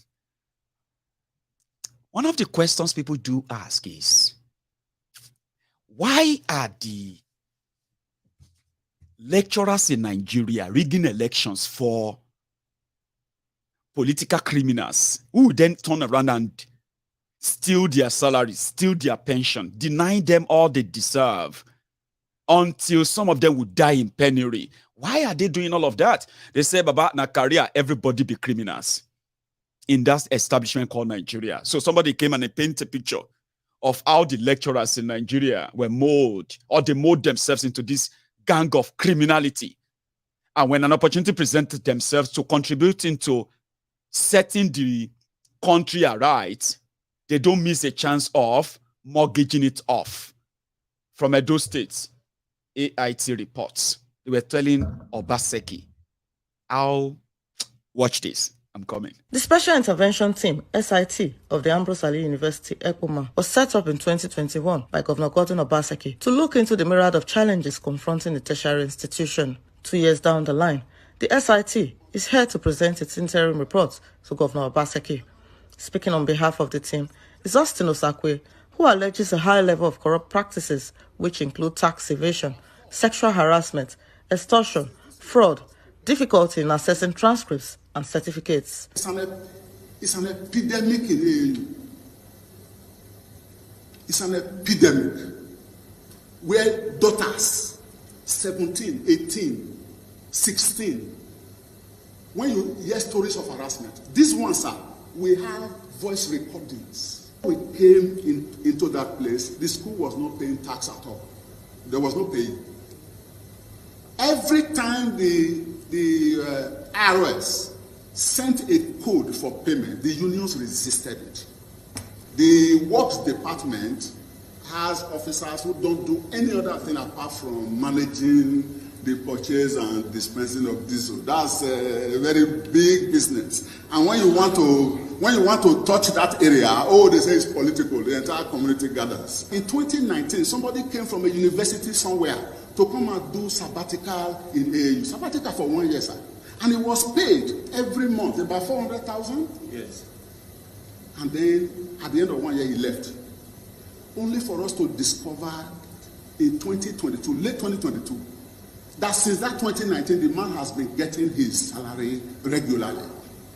And it came to 16 million naira. When they mentioned a particular professor, he resumes at the beginning of the session. In 2 weeks, he has finished the session work and is out. You don't see him again until next session. The biggest business in AAU is transcript business and certificates. Going further, Osakwe reveals that there are cases of overadmission over time, which has adversely affected the medical corrupt system. A system that is almost the same everywhere. That's just one university. These are the places they pick up all these criminals who suddenly, they'll be professors who suddenly they will start stammering. They can't read again. Can you believe that? University professors, because they are falsified figures, they have been paid peanuts to announce fake results, rig the election, and all of that. They're still going to suffer. They're still going to suffer. Then they begin to read, Asamankwa, local government. So what? You can't read? Say this one be illiterate. He's not illiterate, then be criminals. They can act like they don't know what is going on, and you'll be wondering. Go and watch them during their elections. These ones are university professors. They are university dons. Bunch of criminals. And that's how they roll, unfortunately. Anyway, I'm going to share one more with you.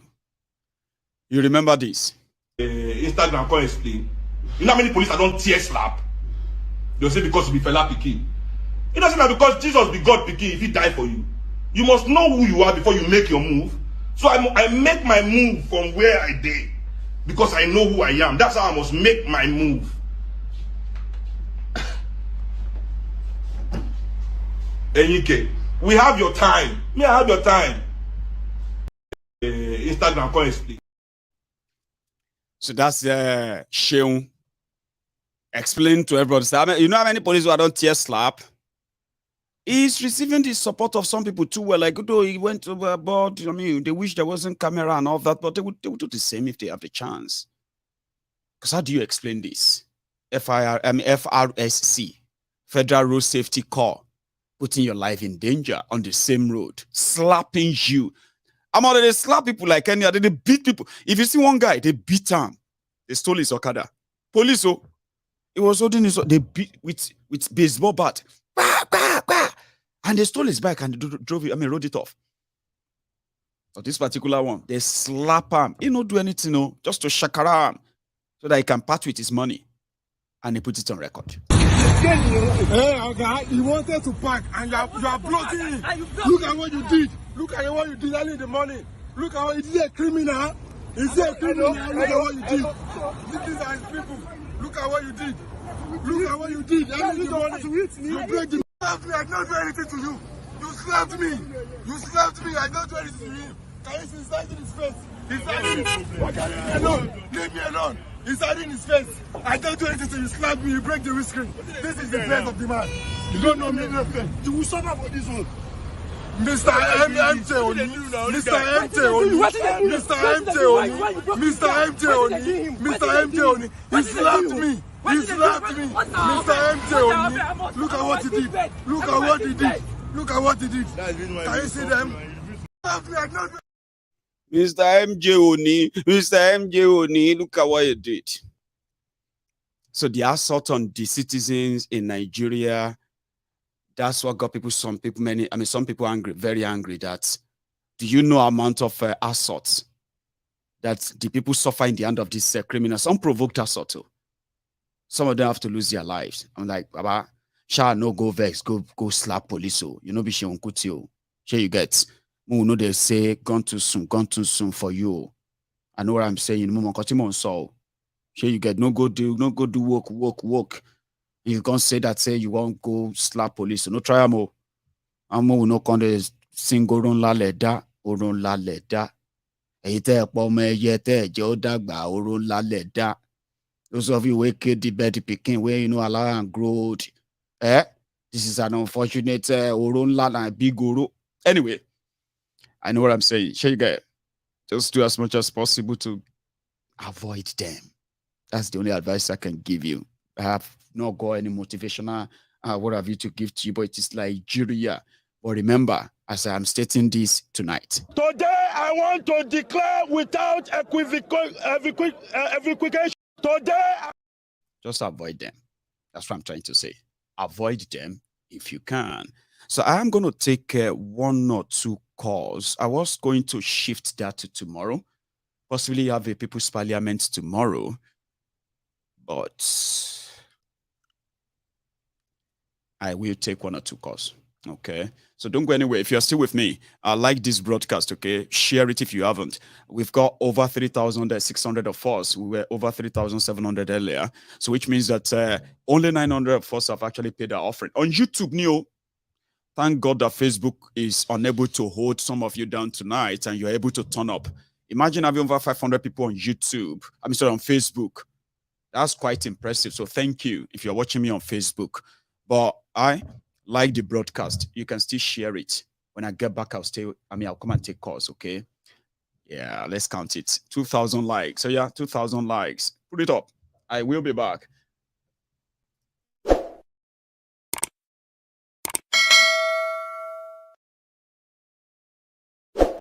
We have got the opportunity to serve again for additional 4 years. And Nigerians will know the difference.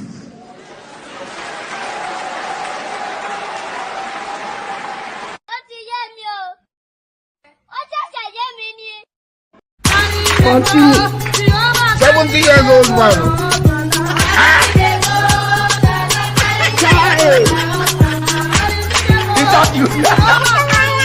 Jesus is Lord. Jesus. Continue. 70 years old man.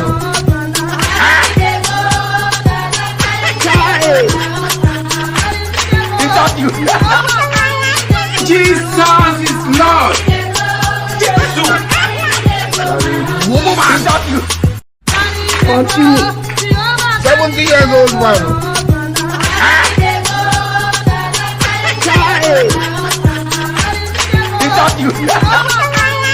Jesus is Lord.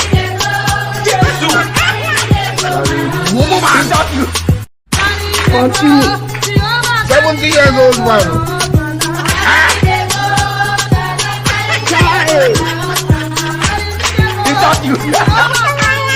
Jesus is Lord.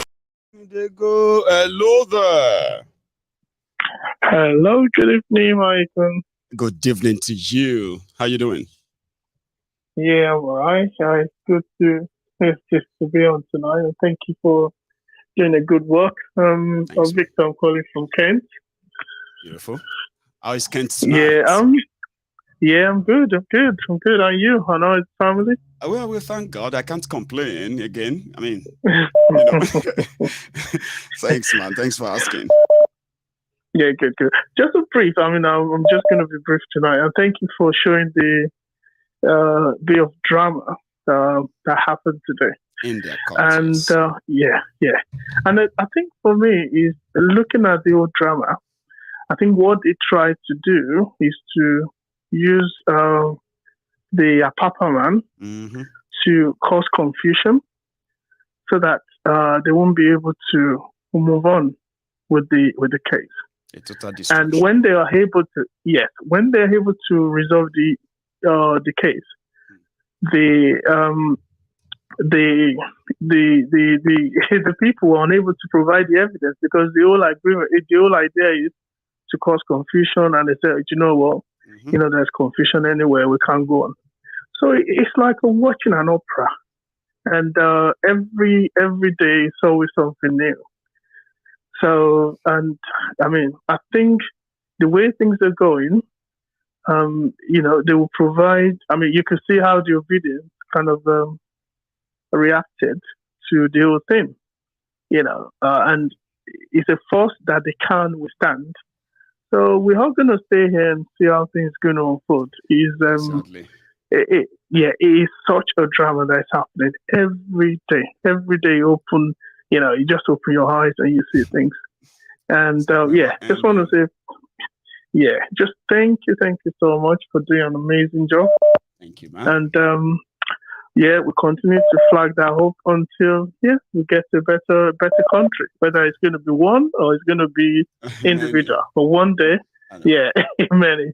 But one day it's going to happen. Thank you so much for the opportunity. Thanks so much as well for stopping by. I appreciate that. Okay, thank you too. Yeah. Now there's something I want to share with everyone. It's actually a personal pledge. Something I personally feel like I have not done my work very well. I remember about 3 years ago, some of you who have now become very good friends of mine, you've become very good friends of mine now, and you came together, you came through for me when I wanted to start a diaspora radio international. I wanted it to run by itself. I wanted to give to us, especially in diaspora, first-hand content about what is going on in Nigeria. I'm talking about, content that are created for a purpose of education, especially, areas areas in Nigeria, or especially in Yoruba land, that are receiving less attention, that should be receiving more attention than what we're currently seeing. And I've been finding that for the past 3 years. I've got a few guys there who are like doing the job, doing what they can. Well, it seems that because you don't see my face, if you don't see my face on something, everybody just kind of just leave it. So the Diaspora Radio International is an online radio that you can listen to in your car.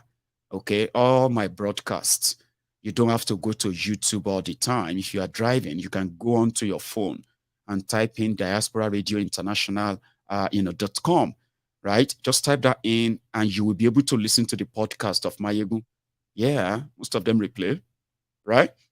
So then we have this YouTube channel for Diaspora Radio International. I'm going to ask you, everybody, if you have your phone with you, you won't believe it. For the past 1.5 years that I've decided to put one or two guys on that YouTube, they barely got 1,000 subscribers for 1.5 years. That's quite shocking for me, sincerely. But I'm going to ask for your help because there are content that you see, mine is just a podcast that talks about things. Sometimes I bring out the content into that presentation. But if you want to see what's going on, what are these guys up to, you just need to visit there. I'm going to share the link in that comment. Do me that favor. Please take them over 1,000 subscribers tonight. Oh, right? Talk too fast. So if you can do that for me, I will so much appreciate that. I know you will do that for me. So the link is in the comment section. Open it and just subscribe. I'm going to be, see, let me show you. Look at where they are right now. Can you believe that? They are 800 or something, right? So if you can do me that favor, I will be so grateful. And I want you to kind of visit there, see what they're doing, okay? Sorry for interrupting you. Now, I might take that course, okay? Sorry if you have been calling and it seems that it's not even picking it. So, let's see. Where are we? Sorry, 891 subscribers. So I hope that before I go tonight, you will take us over 1,000. I'll be so grateful. So they are now over 900. So yeah, the line is back on now. So if you, by any means, you are still with me, here we go. Hello there. Hello, hi, how are you doing? Hello, sir. How are you? Hello, hi, good evening. It's G-Day from London. Jide okay. From London. How is from London today, yeah. Baba? Cold. Cold. That's the word. Yeah. I think I get it's been, the drill. Thanks for stopping by. Yeah. Please. Yeah, it's been cloudy. Yeah. Well, I couldn't be happier than what I saw today. The way the Babalawo was dealt with today. I know a lot of people are just laughing there. I had to go and look for some popcorn and my soda to enjoy this spectacle. You know, he should count himself lucky. In fact, no, he said you could tell that lucky. He said he would have been dead today. Yeah. Not for the police and God. Yeah, that's what he said. Even the policemen were happy. You could tell the way they were just trying to be professional. You know, but I think everybody just pissed off and. It's like they're just about the whole for thing. Granted, like, you know. Exactly. And the kind of fraud that is being uncovered every day, I tell you, it's so depressing. How can Gbaja I mean, if this country was a proper country, they should be building new prisons to jail most of these politicians. And each of them should get less than 30 years. Hard labor, that is. Not just sitting there and just eating in the prison and all that. They should line them up to go and farm. Sorry, go on. Sorry. You know, I thought I just interrupted your call there because something fell on the table. So please, Jerry, continue. Okay. I was saying that if it's a proper country, they should be building prisons to jail all these people.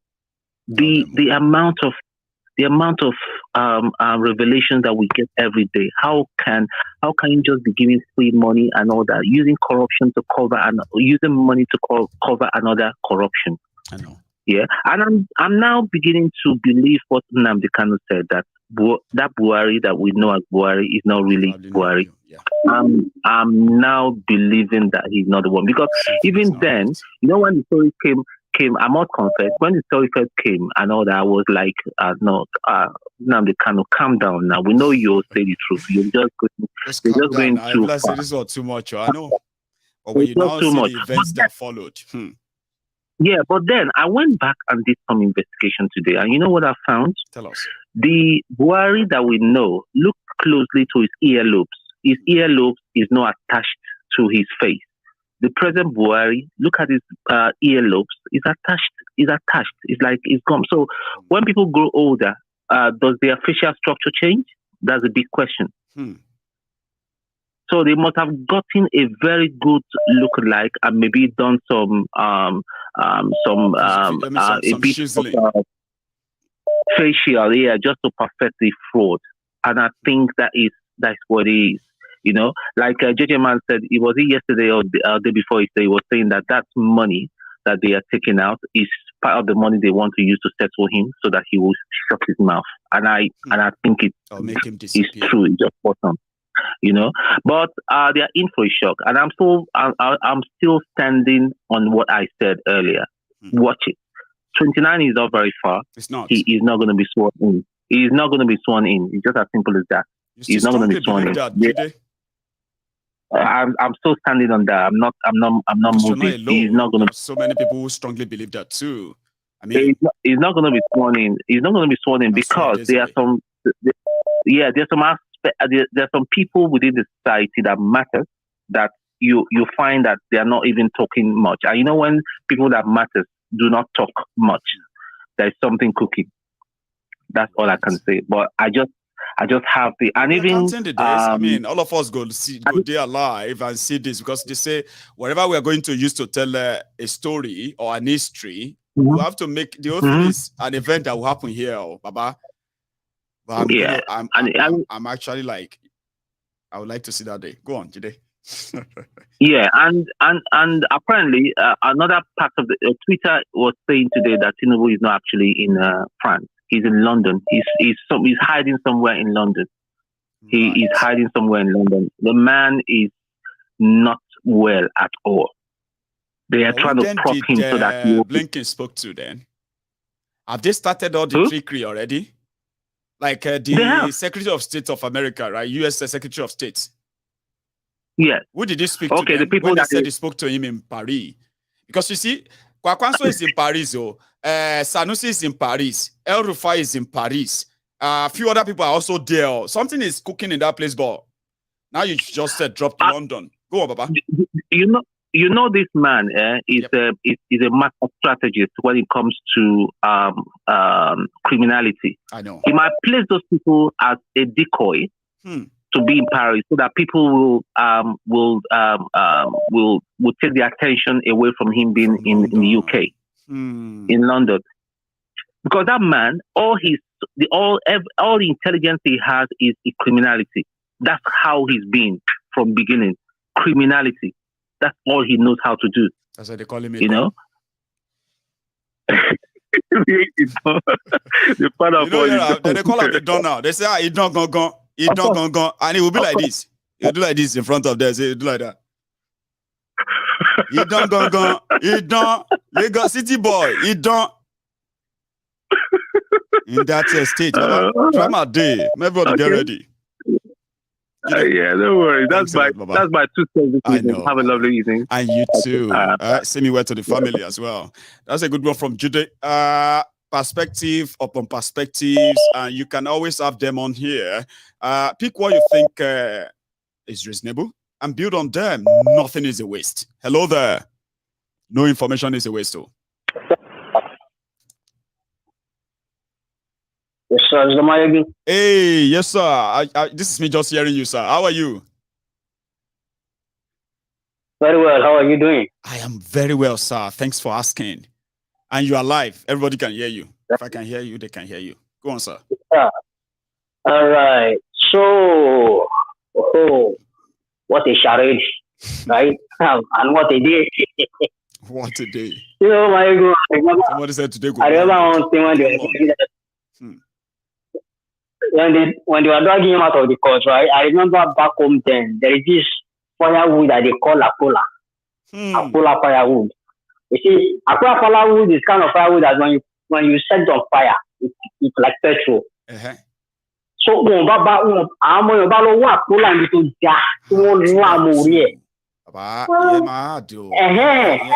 one go hot. No. Leti Baba 80. Yeah. They shall no long.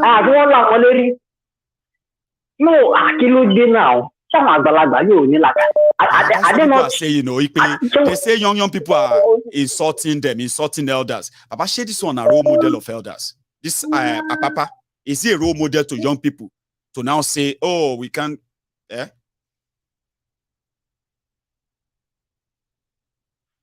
That is true. That is true. That's true. These people are old. They are old enough for us to call them elder. They call them elder statesman, whatever, elder state chief, whatever they call them. Anyway, but you know, that is that. Anyway, I mean, I'm glad the way they treated me, though. I'm so happy with that. I'm so happy with that. Now, see, Nigeria cannot be helpful. Nigeria cannot be helpful. Nobody can help Nigeria. Okay? I mean, look at the analysis you gave about the lawmakers, people that are supposed to be making law. Okay? They will make the law, they're supposed to implement the law, then the enforcement agency is supposed to start enforcing the law. Look at them sharing the future and destiny of we the young people in Nigeria. So who are we going to report them to? Nobody. So what are we going to? So who? You know, who? These are the people that are supposed to be in the parliament fighting for us in diaspora and everything. You know, I mean, Nigeria, you know, when I hear all those analyses, I said, you know what, this is it. This country is finished. I don't think there is any, and like you said, you see all these American people or Western world, they go for their own, I mean, they go for their own best interest. That's it. They do their own, I mean, yeah, because you remember what happened in Rwanda back then? Yes. Nobody came to help Rwanda. They allow them to kill themselves, like say the world doesn't care. See, Baba, Rwanda is far away. You see what is going on in Sudan today. People are burning down their country. They are like finishing everything in Sudan. Guess what? Ceasefire. Ukraine. Sudan is burning. Nobody's coming to help anybody until everybody knows that anyway. Nobody. No, nobody's coming to help anybody. So all these things are banned or anything. It's just a charade, you know. Like they have our resources at that is where their eyes is. Our crude oil, our gold, our mineral resources. That's what they want. That's it. That's what they want. That's what they want. And that's what that Prime Minister of Barbados was saying the other day. You know, one of the journalists asked her, she said, why is it that Africans as a country or as a nation, why are they not going big on global warming? And all these things that they're talking about. Tigers or global heavy. How come even Nigeria, the biggest black nation on earth, how come Nigeria are the big brother in begging? Not like you have China in Asia, you have America in North America, you have the Britain in Europe here, you have Germany in other, you know, you have Russia in the Eurasia. So what is Nigeria in Africa? Big brother in begging. Tell me about that Barbados PM talking about Africa. Yeah, so I name Mia Motley, and she said, she replied the journalist and she said, "Do you really want me to answer that question you had?" And she said, "Yes." And she said, "You guys, you the West, are the parasites, draining us, taking all our resources. And this is the first time ever that I will see a black leader in presidential position that will ever say that happened." He said, "You guys are the ones siphoning all our inheritance, all our resources, and you expect us. So what do you expect us to do?" So how do we reconcile that? I mean, how do we do that? Problems with African solutions until we get to that stage anyway. Nigeria problems with us taking care of ourselves, dealing with ourselves until that time. Well, we can continue going in labor. My brother, I don't know, because that's the truth. Even though if you say Nigeria is bad, Nigeria is bad. Okay? What are we going to do as Africans to the international world? What are you going to do? That's a big one. Because we need to start that conversation. We need to start that conversation. To even have that conversation. Now war. Nobody want to have that conversation. And it is by having that conversation you can begin to understand yourselves that wait, it's true. How did you become one country self? Now everybody go ask themselves, wait, it's true. Why did we allow us to be one country like this? We have nothing in common. Now, let's now respect that boundary and maybe create something that actually represent our values. But that conversation, they don't want to start on. Because that conversation, now the breakup of Nigeria conversation, nobody want to have the conversation yet. Oh, yeah, they will. They will. Because there's a force on ground right now. They will. They will. Well, they will. Thank you so much. There is a force on ground right now. Thank you, sir. God bless you. Yes, sir. Yes, sir. I have another caller on the line. And if you are still watching me, we still have over 3,000 of us. So, and I want to say thank you to, sorry, my caller. How are you? Hello. Hello, ma. How are you? Hello, Maego. How are you? I'm very well. How are you? Okay, thank you. Let me do. You will have to actually leave them in that living room and find somewhere quiet and lock the door. Something like this. You have to put your back at the door so that they won't push it. Because if you leave them for too long, they'll find you to wherever you go. How are you doing? They're very strong. They also push me. I know. But find a way. You know what I mean? Distract them. No, tell them to watch that program. Yeah, tell them to listen to that program. You're going to come back and ask them what that man discussed. They will be busy with that.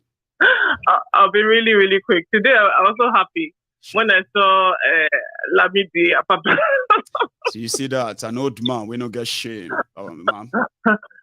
It made me so happy. I wish that this is what we should be doing to all of them when they come out. We should be harassing them, stoning them, throwing tomatoes, eggs, anything we can find, we should be stoning them because these people are crazy, acting with impunity up and down the whole place. It's ridiculous, honestly. But today made me so happy that we have people who were brave enough to come at Lamidi Apapa. But I also feel like with Lamidi Apapa, he's like a low-hanging fruit. Do you understand? Because if you have people. I mean, I watched the interview with the Zamfara governor who wants to become the senator, and I shook my head. I was like, just imagine this man. You had the boldness to come out and say that there's poverty in your land, and you had nothing to do. You had no way to assist. Nothing you did. Education. It was asking, was it the first governor? Exactly. That's the one that actually got me angry, by the way. When he was asking, he had no answer to all the questions. Then he said, was I the only person? Was I the only governor? I did my best. You know one thing, ma? Do you know that for the past 7 years, there has not been any WAEC examination in Zamfara State? And whenever there was, they've not released the WAEC result for any Zamfara student in the last 7 years. And this most part are when that guy was governor. When I read that, it was unbelievable. Like, no, that's impossible. That is it. But this is the thing. That is a massive tragedy. They have people. But after listening to Rufai's section, because I feel like Rufai is only the one that really wants to fire these people. Because I mean, they really be asked, what do you bring to the table? What are your achievements? What difference do you want to make? Or is being a Senate president, I don't know. Is that a title? Is it a title? Is that another chieftaincy title for you to say, okay, you're a Senate president? Yes. Is that what you want? Because you're supposed to actually contribute, make a difference. But the thing is, the problem we have as a country, and even people, I cannot want it as badly as Zamfara people should want it for themselves. Do you understand? How can you have successive governors come, preside over you guys, and you guys are not up in arms, for goodness sake? You have nothing in a state that is, 92% poverty rate. Minerals. Do you know that too? And it has the highest poverty rate. Yes. Look at it, 92% based off of what Rufai said yesterday. 92% poverty. Yes. And now 7 years, no WAEC results, so no education, no nothing. And these people are supposed to compete in this our world today. We're in trouble. A big one, though. A very big one. We're in trouble.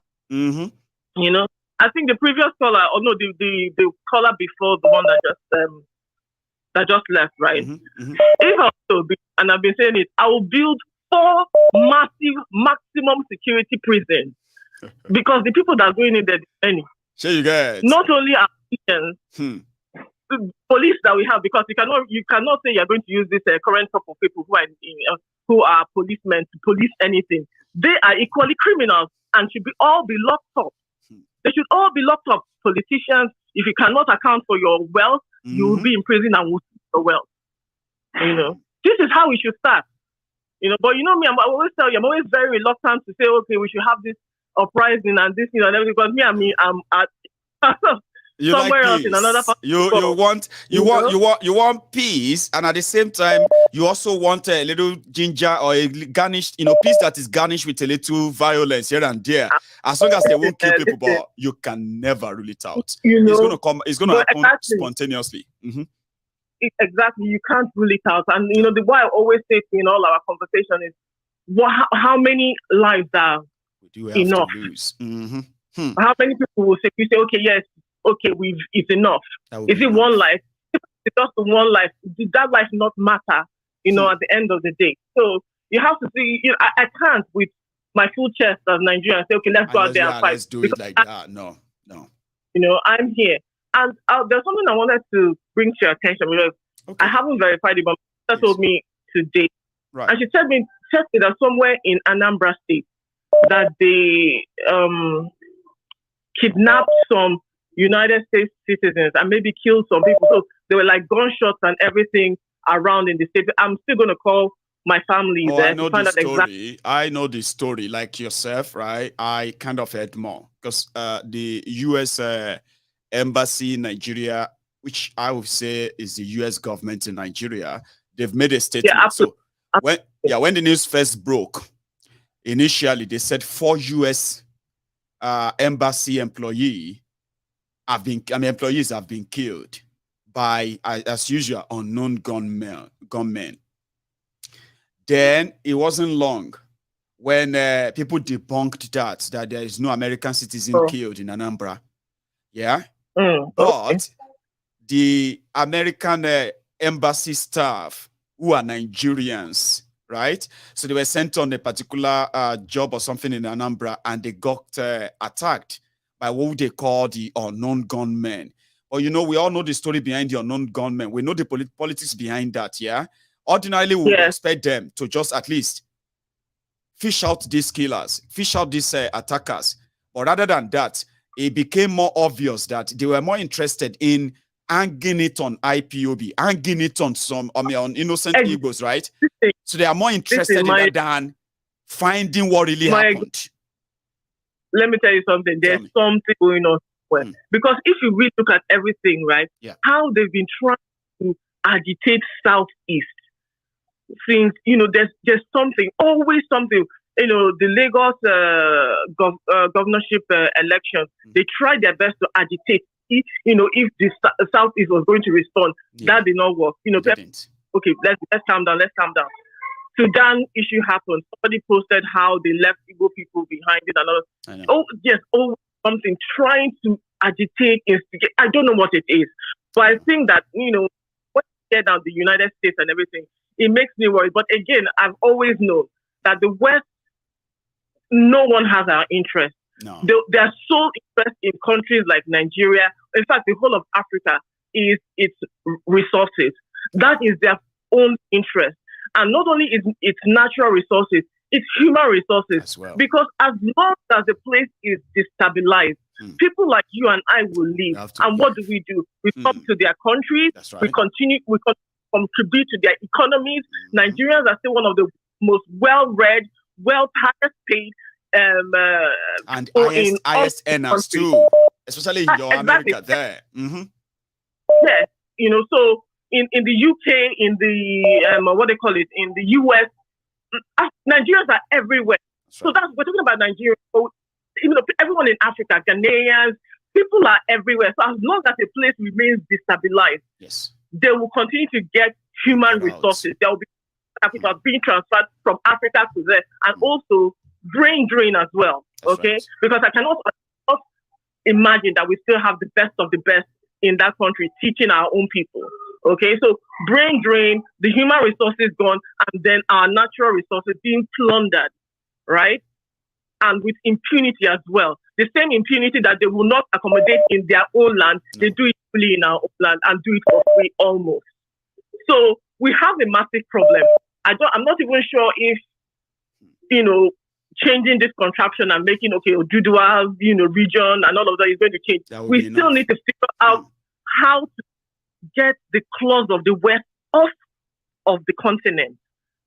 Do you understand what I mean? It's a tough one. Because once you get the claws of the continent, of the West off of the continent, there may be, just maybe, a chance. And let me just say one more thing before I go and the next person comes.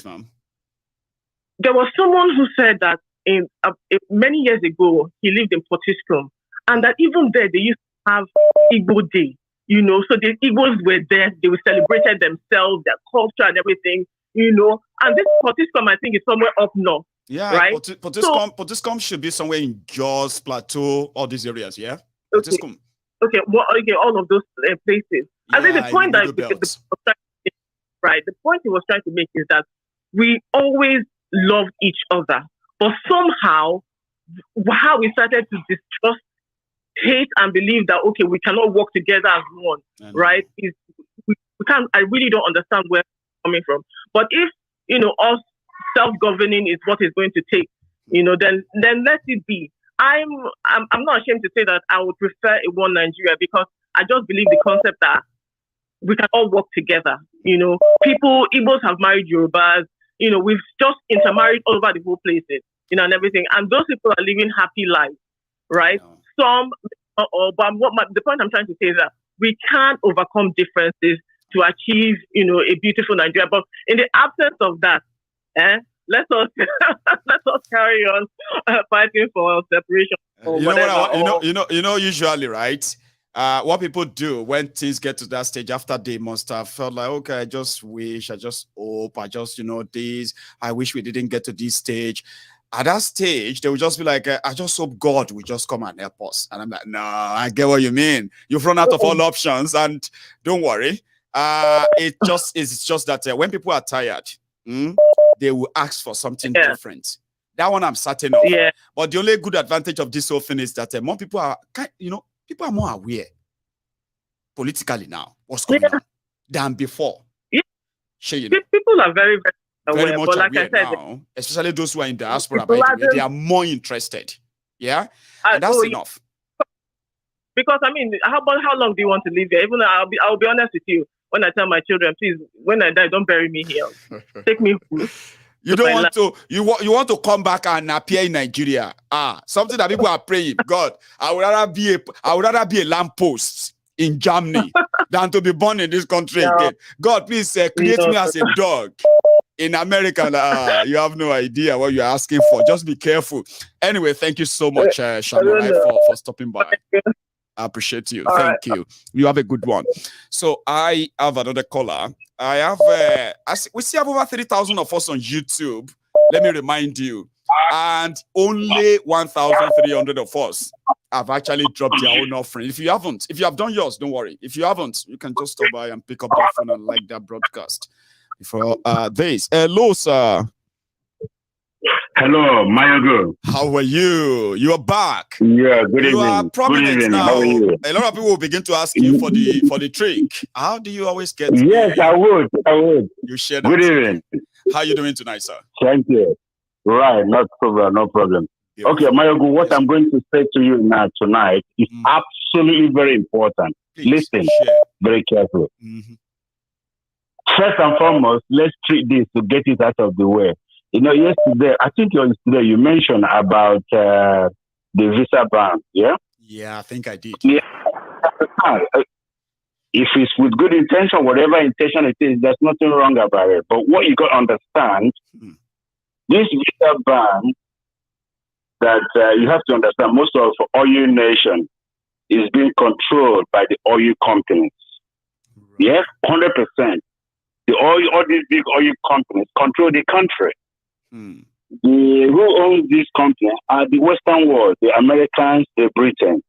So that visa ban, I will speak to Obidien'ts. That visa ban could be a soft approach to penetrate Nigeria, to soften their action. however the case might be, you don't know, so that things will postpone. Yeah, and look who like are they the are doing people? something to just make them feel so. Exactly. They are doing nothing. Who are the people who own the oil wells in Nigeria, the oil rigs? The Fulanis.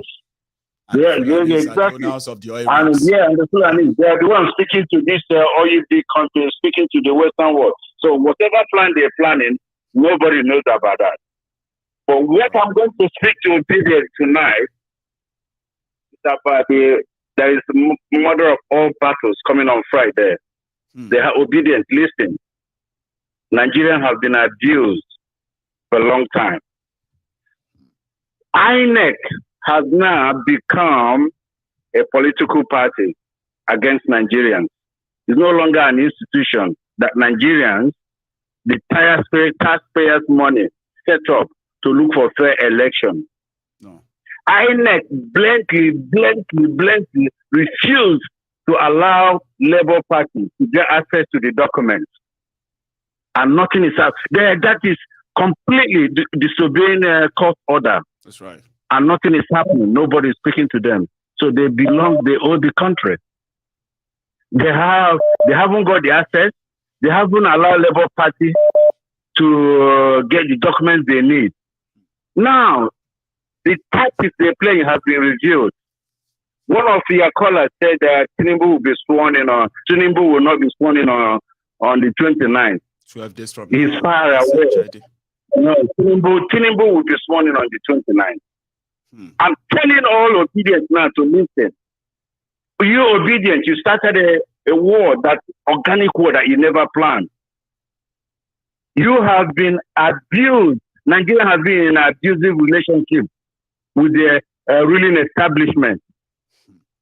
They stole your future. They stole the future of your dad. Now they're trying to see your own future, and you are still looking at them to see your future. Because what will happen, the court on Friday will postpone, because this is a tactic. Delay tactic. This is a tactic.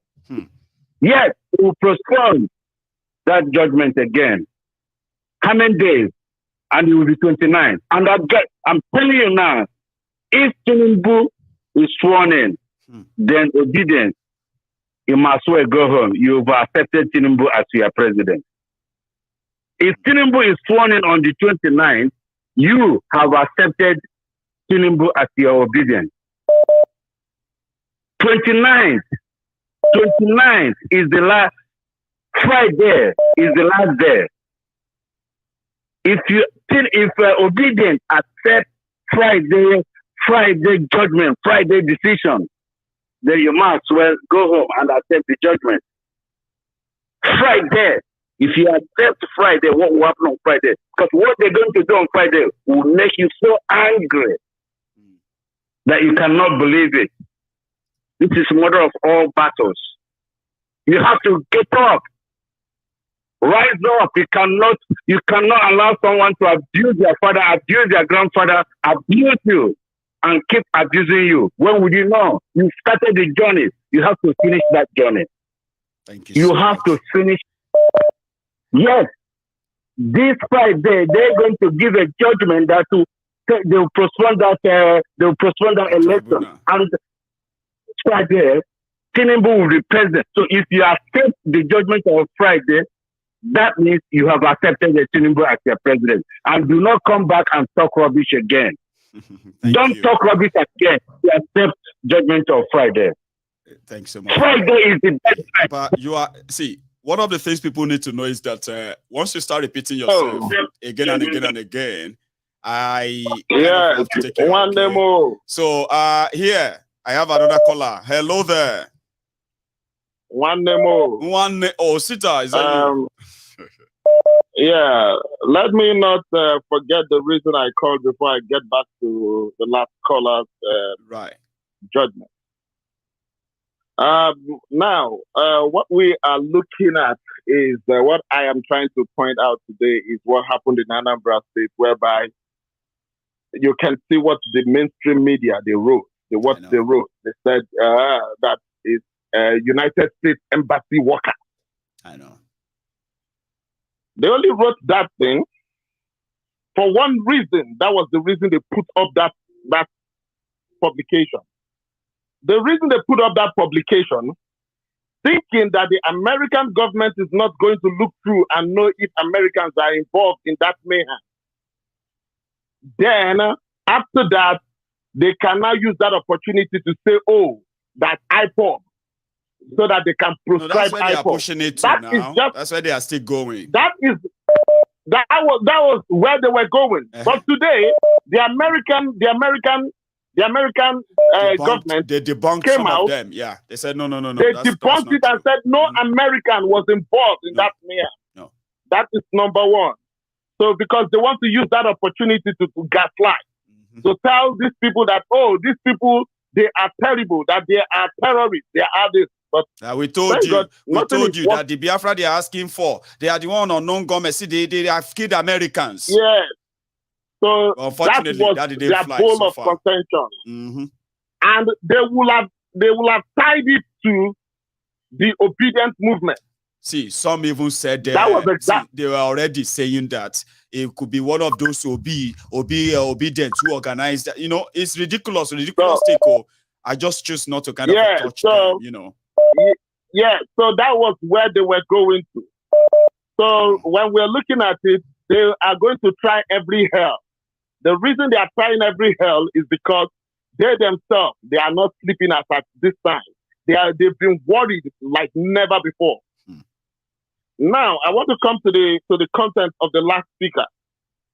I keep saying this thing. I am sorry. This fight is not for Obidients. It is not all about Obidients, people who support the election or people who support Peter Obi in the election. This is our fight. As far as you are breathing, you are alive today, it is our fight. What have all of us individually, what have we been able to contribute? It will not be nice. It will not all go well for anybody to come here and say, oh, if Obidients accepts, if he becomes the president of Obidients, he has become the president of every Nigerian. So what have we been able to do individually? So let's not come here and blame some people. Blame is pretty much like everybody's going to have to. Everybody's involved. Now all of us go collect. I changed my dollar for 750 naira just the way every other person changes their dollar for 750. That's right. I buy gas at the same price everybody's buying gas in Nigeria. I buy bread the same price everybody's buying this thing. So you don't come here and say to the Obidients, I am not a Labour Party member. I do not stand for this particular charade they call election. Yeah. I only stand to break up that country right now. Even if you want us to have one country, the most important thing is not the election. The most important thing is to visit the evil that is the constitution of Nigeria. How did we get here? One caller was asking, how did we get here? We got here because of the evil that the military from the northern part of Nigeria planted in Nigeria. Because even when the Europeans, they left us with something that could work. And that thing that could work was regionalism in governance. That's right. But they took it away from us. That is the problem that we are having. And we have not been able to restore that back. Ever. They've tried everything else. But they've not been able to restore back to regionalism. That actually worked. Anybody who is breathing, your prerogative in life is not to say, oh, the Obidients, they accept. Your prerogative is to do your own and see what you can do to liberate this country. It's either to liberate the country or to make sure that everybody goes their separate way. Those are the two things that happen. I told somebody one day that the reason for agitation is not because of you really want to break away. But agitation, if you don't break away, it will bring back sanity into government. Those are the things that you can get. Only two things you can get from agitation. So anybody who comes there and say, oh, the Obidients, You stop saying that. Who are the Obidients? So it's like we are still trying to tell some people to do this or else everybody's going. You know what I mean? But I get you, Osita. Ma, take another one. Thank you very much, my brother. Osita, thank you so much for actually, clearing that too. We shouldn't just feel like it's about them obedient, whether you part of their vote or not. They have now been added to the list of those who have become the victim of a roughened up system like that of Nigeria. Hello there. Hello. Ma. How are you? My goodness. Yeah, I'm looking at you. Yes, you are. And I'm actually waving at you too, ma'am. Really? Yes, ma'am. I'm back. Timeless. Beautiful. I'm timeless. Yes, ma'am. Oh my goodness. I can't believe it. Oh, you better believe it, ma'am. I mean, look at me. Let me see. God, I can't believe it. Thank you. I can't believe it. Thank you. Yes, ma'am. Oh no. I know. Oh no, I can't believe it. Oh my goodness me. Yes, ma'am. Oh, I'm gonna put in my diary. I can't believe it. Thank you so much. Thank you, ma'am. Thank you for everything. Thank you. Thank you. I'm just gonna say two things, right? Please. First, go ahead, ma'am. I agree with Osita. I agree with Osita. I can see he's very angry over what somebody said about obedience. Yeah? I didn't like it. I didn't like it myself. We are all the same. Nobody should say after the 29th, obedience should go and stay away and allow and accept Tinubu. What will obedience do? What would they do? They can't stop a court. They just have to keep pressuring. I'm telling you, what are they going to do to go and bomb the place? Obedience have done a lot. They have done so much. They have done protesting everywhere. How many days? Almost 2 weeks. I know. I really held those guys. I really held all of them because I know both men and women. You know, I held them. I don't like when they did obedience to go and rest, obedience to go and rest.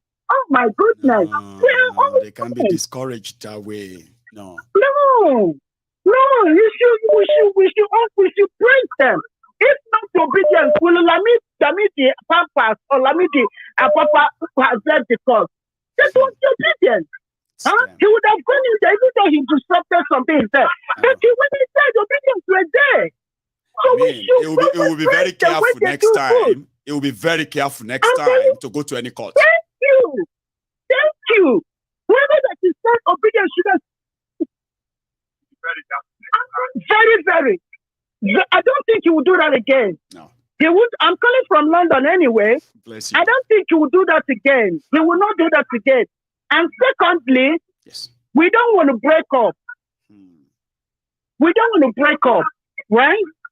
We do not want to break up. But if it comes to that, everybody should go their way. We have to. You don't want it. I don't want it. Not that way. Some other people don't want it. But if the worst comes to the worst, let everybody go their way. Look at how they're treating the Igbos. Look at how they're treating the Igbos. If you go to Nigeria today, do you know that you'll be hacked away for protecting the Igbos? I've seen how many times you have fought for the Igbos. Yes. You are Yoruba. Yes. But you have fought for the Igbos. If not for you, the Igbos that left and got a place somewhere, they wouldn't have journeyed. After the governorship election, it was because of you, my ego. Right? First thing I want to say, yes, ma'am. Some people might not like it. I don't know. You know, you talked about the camera. With what you do, the things you have given us, I don't know that you're going to 12 years. I just started watching you in March. I came across you, and I've never left. I've even introduced some people to you. I've learned a lot. I have had people that started watching you almost 9 years ago, 8 years ago, 7 years ago. Do you know what we've learned from you? Some people that have high blood pressure, when they see you, they're all waiting to watch you. You take it away from them. Don't talk about camera. Put a link, whatever we can. Let us help you. Okay. You put a car, we didn't stop, we didn't do anything. Just put a link. You're not asking. I'm one of the callers. I'm one of your followers. You understand what I mean? I'm with you. Put a link in the comment section. Whatever we can. Yeah? Well, and another thing, you have seen my number. That's very kind of you to even like, to have thought of that. Yeah. I didn't see it that way. Most of the time it's just my own way of trying to say, guys, I'm sorry. This keeps blinking. I'm going to fix it, even though it's going to cost me a harm. But for you to even have kind of thought it that way, man. Thank you. That's very kind of you. I've been watching you since March. Wow. I have seen this blinking. When this blinking starts, it gets on your nerves. I know. It's distractive, but I just when kind of get the used to blinking it. starts, you don't like it at all. I know. Not one single day. Very, very. Whatever we can, put a link. Just put a link on the comment section. I will. It's not about Yoruba Nation. I know. Put a link for my good diary political camera. It is £1 and $1. It is something. I know. One person can give you 10, one can give you £2. It is something. You understand? I do. Put a link for that. Okay. I'll work on that. You don't ask. Thank you so much, ma'am. 7 days. I know. 3 hours. 7 days. Sometimes your eyes are red. Tired. Your eyes are red. Tiredness. But you know how many people out there from Egypt, from Israel, from Sudan, from Australia calling you. I know. You know how many lives you touched? How about if you have said, okay, to John Michael, pay £20, pay $20. I know. And people will do it. That is what you do. And you're always smiling. Always smiling. And when you get angry at it on your face. Thanks, ma'am. Because of what's happening in Nigeria. Right. What the youth are going through. You're here. I know. I see it on your face when you're angry. I see it on your face. I know. Sometimes tears come out of your eyes. We don't have to see it dropping, but I see it on your face. I see it in your eyes. Right. And when you finish, you go to bed. You go to bed to sleep. You will be thinking. That's right. Look at how you are breaking your hair. Look at what you're giving us. I know. You're giving us a lot. So put a link. You didn't say it. I said it in the comment section. And I'm the one who's been asking for how to do the super sticker. Oh, okay. I'm so sorry. I've not really read your comment that much. I would have, I would have taught you. Please. You've seen my number, please. Yes, ma'am. I am going to follow all the advice. Yeah. And yeah, that's good. That's very kind of you, by the way. I mean, you just make me feel a little bit emotional right now, talking about, oh yeah, this or that, somehow. I'm just going to say, that's very kind of you. Seriously. Thank you for even like saying that. It means a lot. No. Thank you, man. No. Put it in the comment section. That's our only two ways to appreciate you. Thank you. Yeah? Thank you, man. Nobody. It's not an insult. Nobody, all of us who are watching you, nobody will be like you. Nobody will be like you. It's God's gift. Thank you. The knowledge you have, the wisdom. Your parents, they should be proud of you. Your wife and your children, they have a good man. They have a good father. Thank you very much. I'm not a religious person like you. I believe in God, but I'm not a religious person. I'm not into those religious palabra. God will help. God will help. No. You Those who understand? want God to be a magician. No. God is not a magician. No, people want God to come down from heaven. God is not going to come down. No, that's not how it works. You know what I mean? He said you will do your part and I will bless the work of your hand. He didn't say I will bless your hand. He said the work of your hand. You have to do something. Then he will then bless you. So thank you. Thank you so much, man. Let me take one more call and I can call it tonight. Please don't forget the super sticker. Super sticker. Yeah? Yes, ma'am. You put my number. Yeah? Yes, ma'am. Thank you. God bless you. And that you link, too. You should have a good one. Yes, for your camera. It may not be tonight. No, it may not be tonight, ma. But you have kind of inspired me to do that. Okay, I will do something. I'll let you know. I'll keep reminding you. Yes. Yes. Thank you. Have a good evening, ma. All right. Wow. I was there just trying to hold it back and all that. I smile a lot, by the way. Yes, sir. My good general. Yes, sir. How are you? I'm okay, my ego. It's Austin from Germany. It's been a long time. Austin, it's been a while. Oh, seriously, I didn't even have the time to check the number. How are you, Baba? It's been a while. Austin. I tried you. I'm okay. I've tried you so many times. I'm not lucky to get you. I've been trying you every day. Imagine. I'm glad you are on tonight because you're going to be the last caller tonight. Please. Oh wow! I'm really lucky. But definitely, I've been following you. I've been reading. I've been following you. Honestly. Thanks. Like our sister really said now, it has been one of the things I wanted to say also because you have been doing a very, very marvelous work. Thank you. I must commend you. I've learned a lot from you. I've been following you, if I'm not mistaken, up to 9 years now. 7 to 9 years now. Wow. And a lot of people are like, yeah. Wow. I know.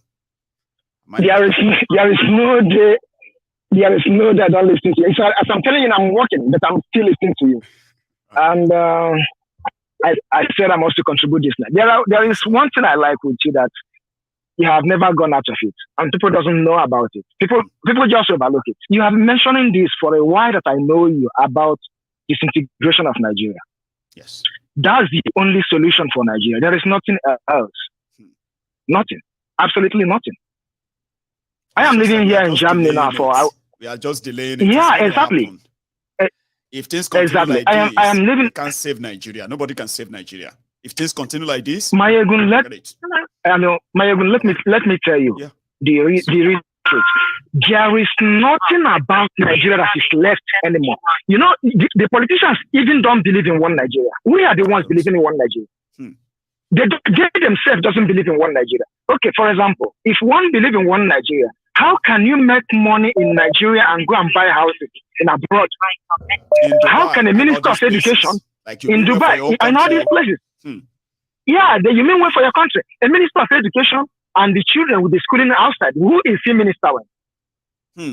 So how do you tell me that we can, the money that is meant for the public, these people are so much wicked that they embezzle the pension money. They don't even care about the old people. They don't even care. So if someone is telling you that these people cares about you, they are lying. Nigeria was to break. It will definitely break. No matter however we like to pamper it. It might not happen now, but it will definitely break. Austin, you know what I told people? I said, if all of us have been honest, right? Yeah. At this point, the breaking up of Nigeria is not even in our hands. It's in the hands of those who have pushed us to that state that we feel like Nigeria everybody should just go their separate ways. Sure, you there with me? Exactly. Baba. So, and these people who pushed us to this state, they are not even giving up yet. They are still doing it. Definitely. On daily basis, you see they are heading to that direction on daily basis. We are friends. I can listen. I don't want to call names, but I listen to our sister that always said breaking up is not the option. Breaking up is not the option. It's the only option in Nigeria. How can you spend so much money to send your child in school, and your child will stay like 4 years, 5 years, no work? The minimum wage in Nigeria is 30,000. The minimum wage in Nigeria is 30,000, and the bag of rice is more than 30,000. It's 40,000. That means if you are working in Nigeria under minimum wage, 41 years, you can never buy one bag of rice. So how can somebody be telling me that Nigeria cannot break up? There is nothing else. Even I'm even wondering why Obi is fighting to become Nigerian president. Because Nigeria is finished. What is he going to do? Like, where is he? I'm telling you, what I'm going to say. Yeah, where is it going to start? What I'm saying, my people will not like it, but what I'm saying, you're saying if Obi enters into nobody power, will not like it. If Obi enters, what they are saying, Baba, you know what people are feeling is that, so some of the Obidients I've spoken to, Baba, they don't believe there will be one can do magical. What they are saying is that, you see, the fact that if they allow people's will to happen, there is a particular feeling that will envelope Nigeria and Nigerians, if PDP APC got crushed like normal, they say that alone will mean that people can choose their leader. People can deal with anybody anytime. So that alone can begin, it can be the beginning of maybe Nigeria can begin to recover. But since they don't miss them now, Baba, Kutu engineer, nobody they hold us. Let me give you instance. Obi was governor of Anambra State for 8 good years. He was. Obi changed the whole thing in Anambra State. Even though some political gurus doesn't like him, but he changed a lot of things. He did a lot of good things. Evident. And immediately he left. Who was his successor? Willie Obiano. Where is Anambra today? Where is Anambra today? So the same thing with Nigeria. If Obi will lead Nigeria for 8 years, and he will leave, another person will come and come in and start everything. God bless you. Even the Bible that we are reading said, if the foundation is destroyed, what can the righteous do? The foundation of Nigeria is faulty. It's faulty. It's faulty. You can't build a good house on top of a house that is already destroyed. Nigeria is finished. You can't ever build. Nobody can salvage Nigeria. Nobody can salvage it. When Anambra Kano was there, but there's no other truth apart from that. Nobody. Yeah, that's the thing. I myself, I have given up in Nigeria for a very long time. I go to Nigeria every year. Every place I go to Nigeria. I work for Nigeria because Nigeria can never be savage. Nigeria can never be savage. You know what I told people? Anyone that is telling that. Austin, do you know something I told people? I said, every time people hearing you right now, Austin, don't talk like that. They won't know that a lot of us we used to believe in Nigeria. There are people today. Definitely. As early as February this year, they still believe that Nigeria may be revived, Nigeria may be saved. After that election, it's no longer hard to convince them that you are wasting your time. People don't know that a lot of people who are saying Nigeria should break today, they once believe in Nigeria very strongly. There are many of them who think in Nigeria today, but they have seen it. Definitely. Even people that won the election now said by 1999 they said that he doesn't believe in Nigeria. He said it. He said it. He said it with him.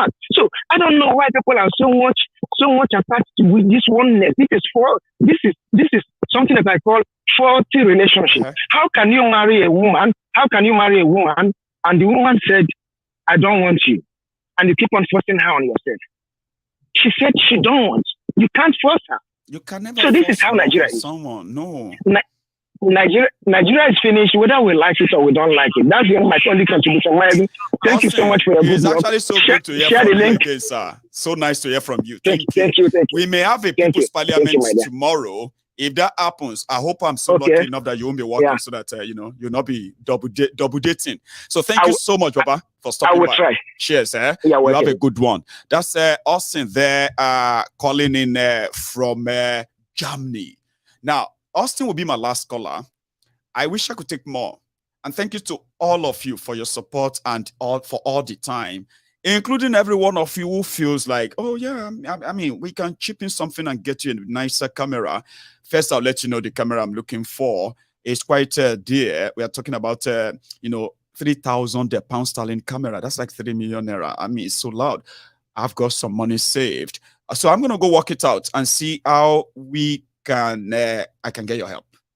You know what I mean? But thank you to everybody who actually tune in and then share this broadcast. All of you, my super chatters, you have no idea how much I appreciate you. Because for anybody to actually pick up their own bank card, you're watching somebody on YouTube and you enjoyed him so much, right? That you bring out your bank card and you decided to say, oh, I'm going to give him $2. I'm going to give him $20. I'm going to give him £50. Oh, I'm going to give him £100. That takes some level of love, oh, man, I don't lie you.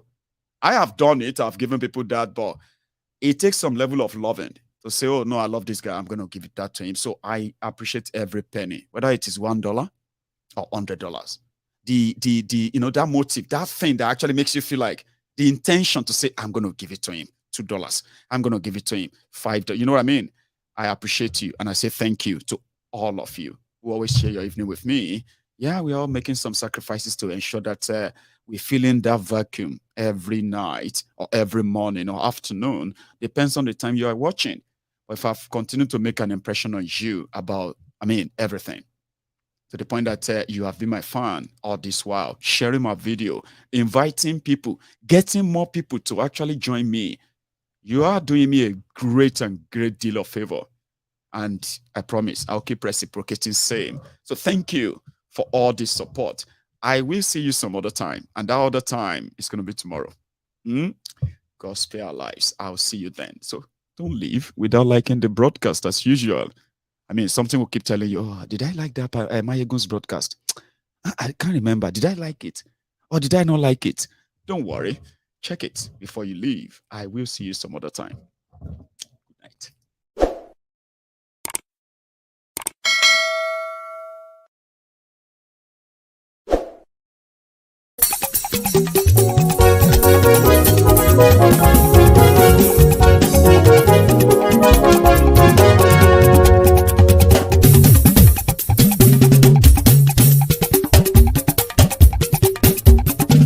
Mayegun làwa mọ̀ làmọ̀ tó dòdòdò. Mayegun dayari Lamidi Apapa. Mayegun làwa mọ̀ làmọ̀ tó dòdòdò. Mayegun dayari Lamidi Apapa. Mayegun ti dé o ọ̀rẹ́ ara ìlú. Mayegun dayari Lamidi Apapa. Lórí Facebook, lórí YouTube. Mayegun dayari Lamidi Apapa. Gbogbo bó ṣe ń lọ ni Mayegun já wa sí. Mayegun dayari Lamidi Apapa.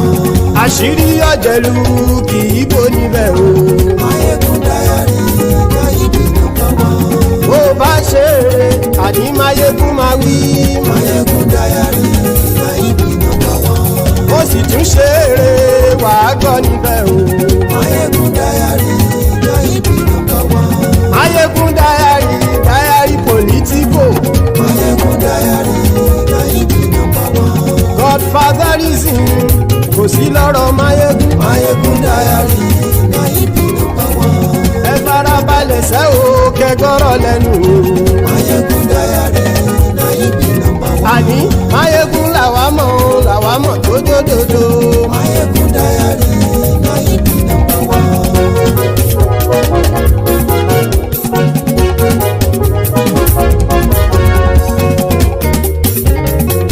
Àní ẹ̀sùn rákì. Mayegun ti dé. Mayegun ti dé. Ọ̀jẹ̀lú ẹ̀sùn rákì. Mayegun ti dé. Àní ẹ̀sùn rákì. Mayegun ti dé. Lórí Facebook. Mayegun ti dé. Àní ẹ̀sùn rákì. Mayegun ti dé. Lórí YouTube. Mayegun ti dé. Àní ẹ̀sùn rákì. Mayegun ti dé. Bọ́ bàbá gbé wúrẹ́. Mayegun máa wí. Àní ẹ̀sùn rákì. Mayegun ti dé. Ijó ìgbádìyẹ. Mayegun máa wí. Àní ẹ̀sùn rákì. Mayegun ti dé. Bí pẹ̀sìdó bá rúfin o. Mayegun máa wí. Àní ẹ̀sùn rákì. Mayegun ti dé. Bí gómìnà kówó jẹ. Mayegun máa wí. Àní ẹ̀sùn rákì. Mayegun ti dé. Ọlọ́pàá ti ń darí bá. Mayegun máa wí. Àní ẹ̀sùn rákì. Mayegun ti dé. Aṣòfin tí ń rúfin o. Mayegun máa wí. Àní ẹ̀sùn rákì. Mayegun ti dé. Òpùrọ́ olóṣèlú. Mayegun máa wí. Àní ẹ̀sùn rákì. Mayegun ti dé. Ọ̀jẹ̀lú ẹ̀sùn rákì. Mayegun ti dé. Àní ẹ̀sùn rákì. Mayegun ti dé.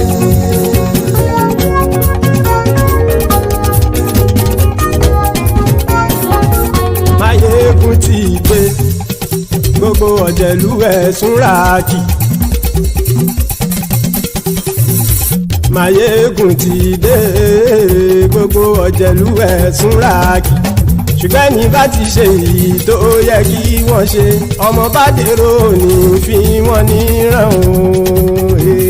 Mayegun ti